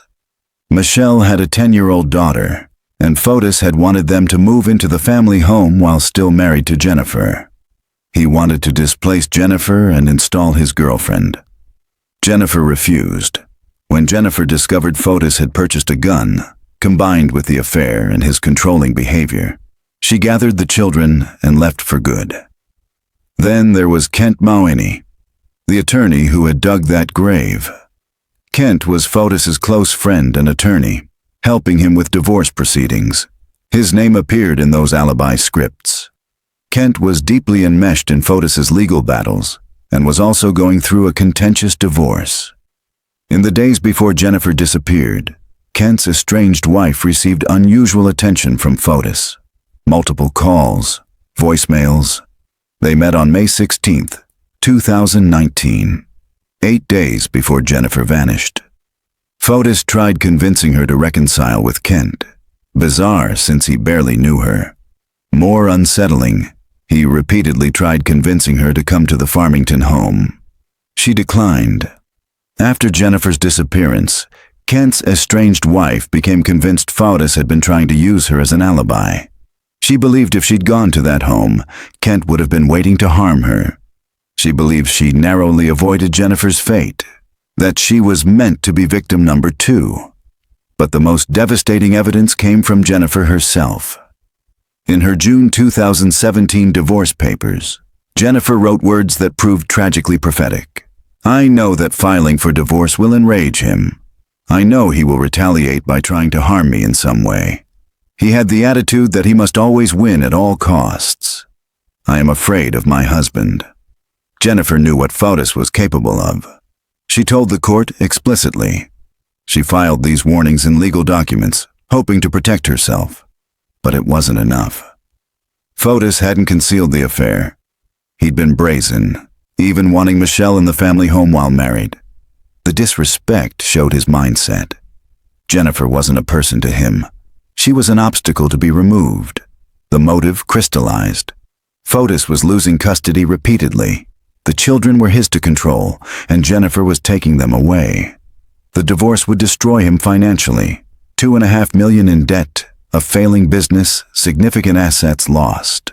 His new life with Michelle was blocked by Jennifer's existence. And Fotis was, in Jennifer's words, a man who must always win at all costs. He couldn't accept losing. He couldn't accept Jennifer had the power, and Jennifer was the only obstacle between him and everything he wanted. Jennifer Fotis Dulos knew. She told the court in June 2017 that filing for divorce would enrage her husband Fotis, that he would retaliate by trying to harm her, that he was a man who must always win at all costs. She wrote, "I am afraid of my husband." She filed those words with the court and hoped, prayed, it would be enough to protect her and her 5 children. 2 years later, on May 24, 2019, Fotis was losing everything. His children, his money, his control. His new life with Michelle was blocked, and his close friend and attorney Kent had even dug a grave weeks before Jennifer disappeared. A grave with lime bags waiting inside. Jennifer had been right to be afraid. And now, investigators would piece together exactly what Fotis did in that garage on the morning of May 24th. With the motive clear and Jennifer's premonition haunting the case, investigators turned to the hardest question. What exactly happened in that garage on the morning of May 24th? Just over 7 months after Jennifer's disappearance, on January 7, 2020, major crime detectives from the Western and Central Districts announced they had enough evidence to effect arrests. Fotis Dulos was charged with murder and felony murder. Michelle Trichonis was charged with conspiracy to commit murder. Kent Mawhinney was charged with conspiracy to commit murder. Fotis's defense attorney, Norm Pattis, held a press conference and expressed confidence. He stated he was very encouraged by his preliminary review of the warrants, noting that very little disclosed that day was new. What was exposed, Pattis argued, was a shocking lack of confidence by the state in its case. He pointed out that charging both murder and felony murder suggested the state wasn't sure what theory it was pursuing. Early warrants had emphasized divorce difficulties as motive, but that was surprisingly absent from the most recent warrant. Instead, the motive seemed shifted to financial crime, a theory that Fotis might position himself as executor or trustee of funds for the children. Pattis concluded that if that was all the state had, they were confident about trial. He made clear that Fotis Dulos had no interest in pleading guilty and every interest in fighting to reclaim his reputation. But the state had built its theory carefully. This is what prosecutors believed happened. Jennifer returned from her school drop-off around 8:05 a.m. Surveillance captured her Suburban returning to the house. She pulled into her 3-car garage as she normally would. But Fotis Dulos was waiting inside for her. He had arrived earlier via bicycle, the vintage bicycle with ram horn handlebars from his childhood in Greece. He had parked Powell Gummany's borrowed red Toyota Tacoma on a dirt turnoff in Waveney Park, roughly 100 feet from where Jennifer's Suburban would later be found. He rode the bicycle from there to Jennifer's garage. And he waited. Once Jennifer entered the garage, she sustained what were assumed to be fatal injuries. The state believes she was bludgeoned or stabbed. The exact method remains unclear to this day, possibly both. The attack was violent enough to leave blood spatter on the Range Rover, on the garage walls, on the floor, on the doorknob. Though perhaps not immediately fatal, prosecutors believe Jennifer may have been conscious for some period, aware of what was happening to her. She was restrained using plastic zip ties, her hands bound with the same zip ties later found shredded in the Hartford trash bags. Bleeding, restrained, possibly still alive. Fotis then placed Jennifer into her own Suburban, positioning her on the passenger side where her blood would later be found. The surveillance footage at 10:25 a.m. that captured the Suburban leaving, the state believes that was Fotis driving, not Jennifer. He drove Jennifer's vehicle, with Jennifer inside it, away from her home and away from her children. He drove it to Waveney Park, parked it 3 miles from her house, left the running lights on, left the transmission in reverse, then returned via bicycle to the red pickup truck. That afternoon, Fotis returned to his Farmington home where Michelle was waiting. Remember the coffee stain Michelle helped clean? That wasn't coffee. That was Jennifer's blood. Michelle handed him paper towels to clean Jennifer's blood from Powell's borrowed truck. And those paper towels came from Jennifer's own home, the 10 rolls that Lauren found missing the next day. Fotis had taken 10 rolls of paper towels from Jennifer's house and used Jennifer's own supplies to clean her blood from the vehicle used in her murder. That evening, Fotis and Michelle took the truck on the Hartford dump trip, a 20-minute journey disposing of evidence in more than 30 trash receptacles. Shredded, bloody clothing cut to pieces. The zip ties that had bound Jennifer, Jennifer's shirt from that morning, the altered license plate stuffed through a storm drain. Michelle sat in the passenger seat while Fotis systematically erased the evidence. The bicycle captured in surveillance matched Fotis's childhood bicycle, the one with distinctive ram horn handlebars and metallic reflective rims. After May 24th, that bicycle was missing from his garage, never to be found. Investigators believe he disposed of it after the murder. Despite this theory and the mounting evidence, Pattis maintained Fotis's innocence, stating they were anxious for trial and confident in their defense. This is what the state of Connecticut believes happened on the morning of May 24, 2019.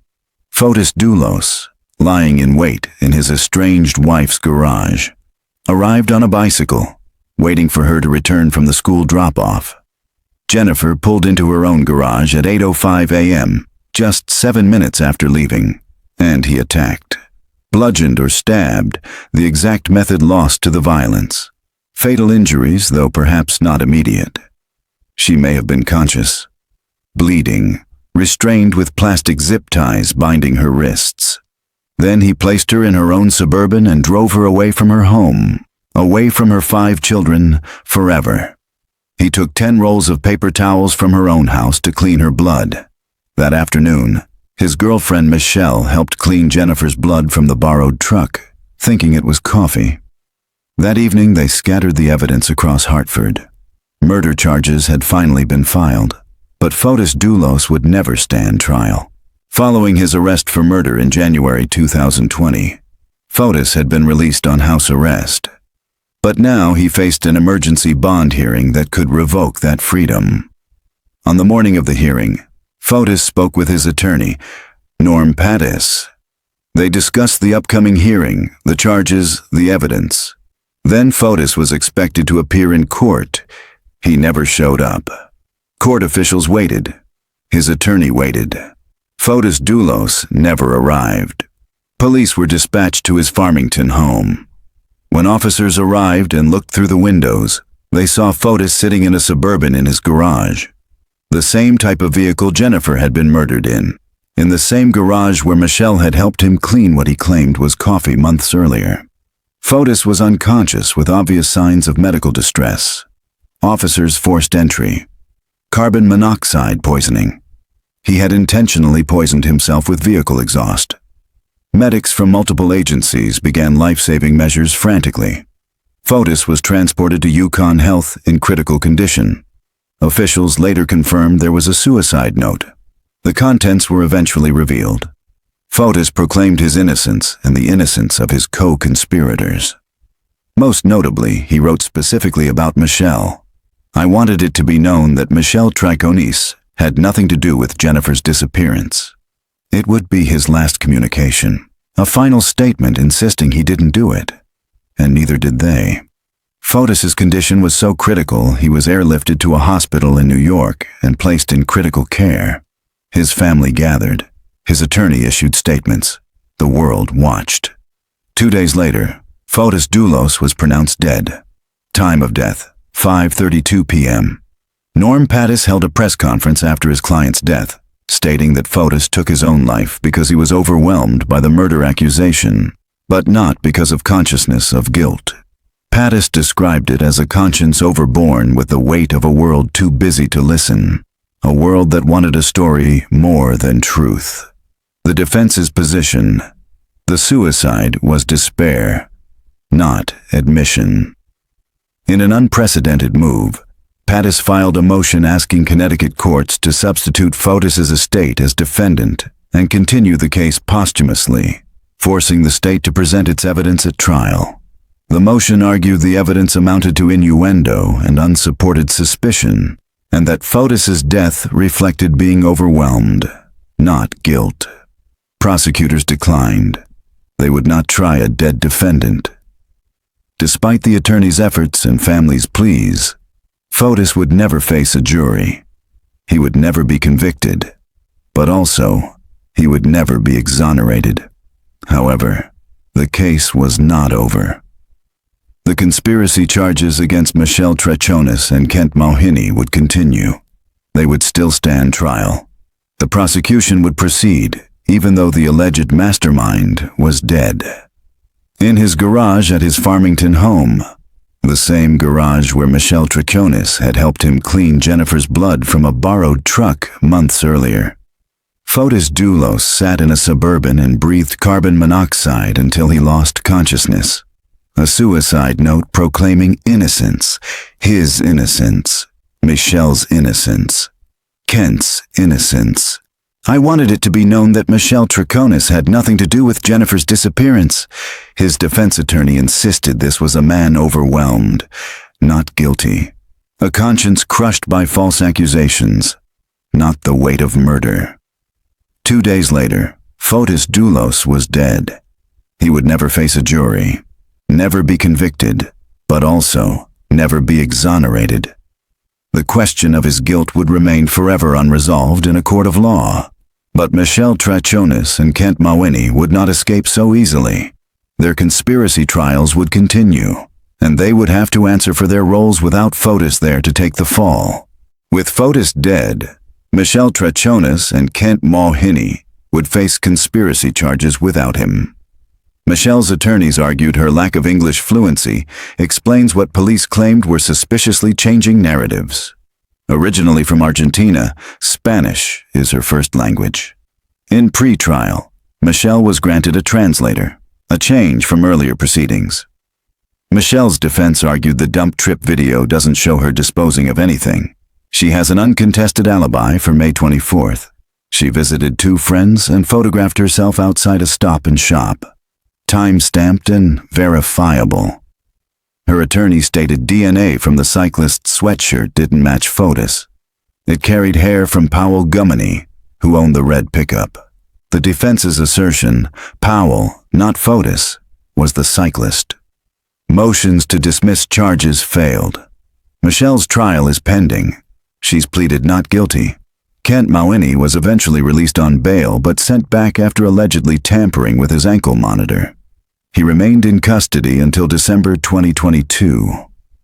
Like Michelle, Kent pleaded not guilty.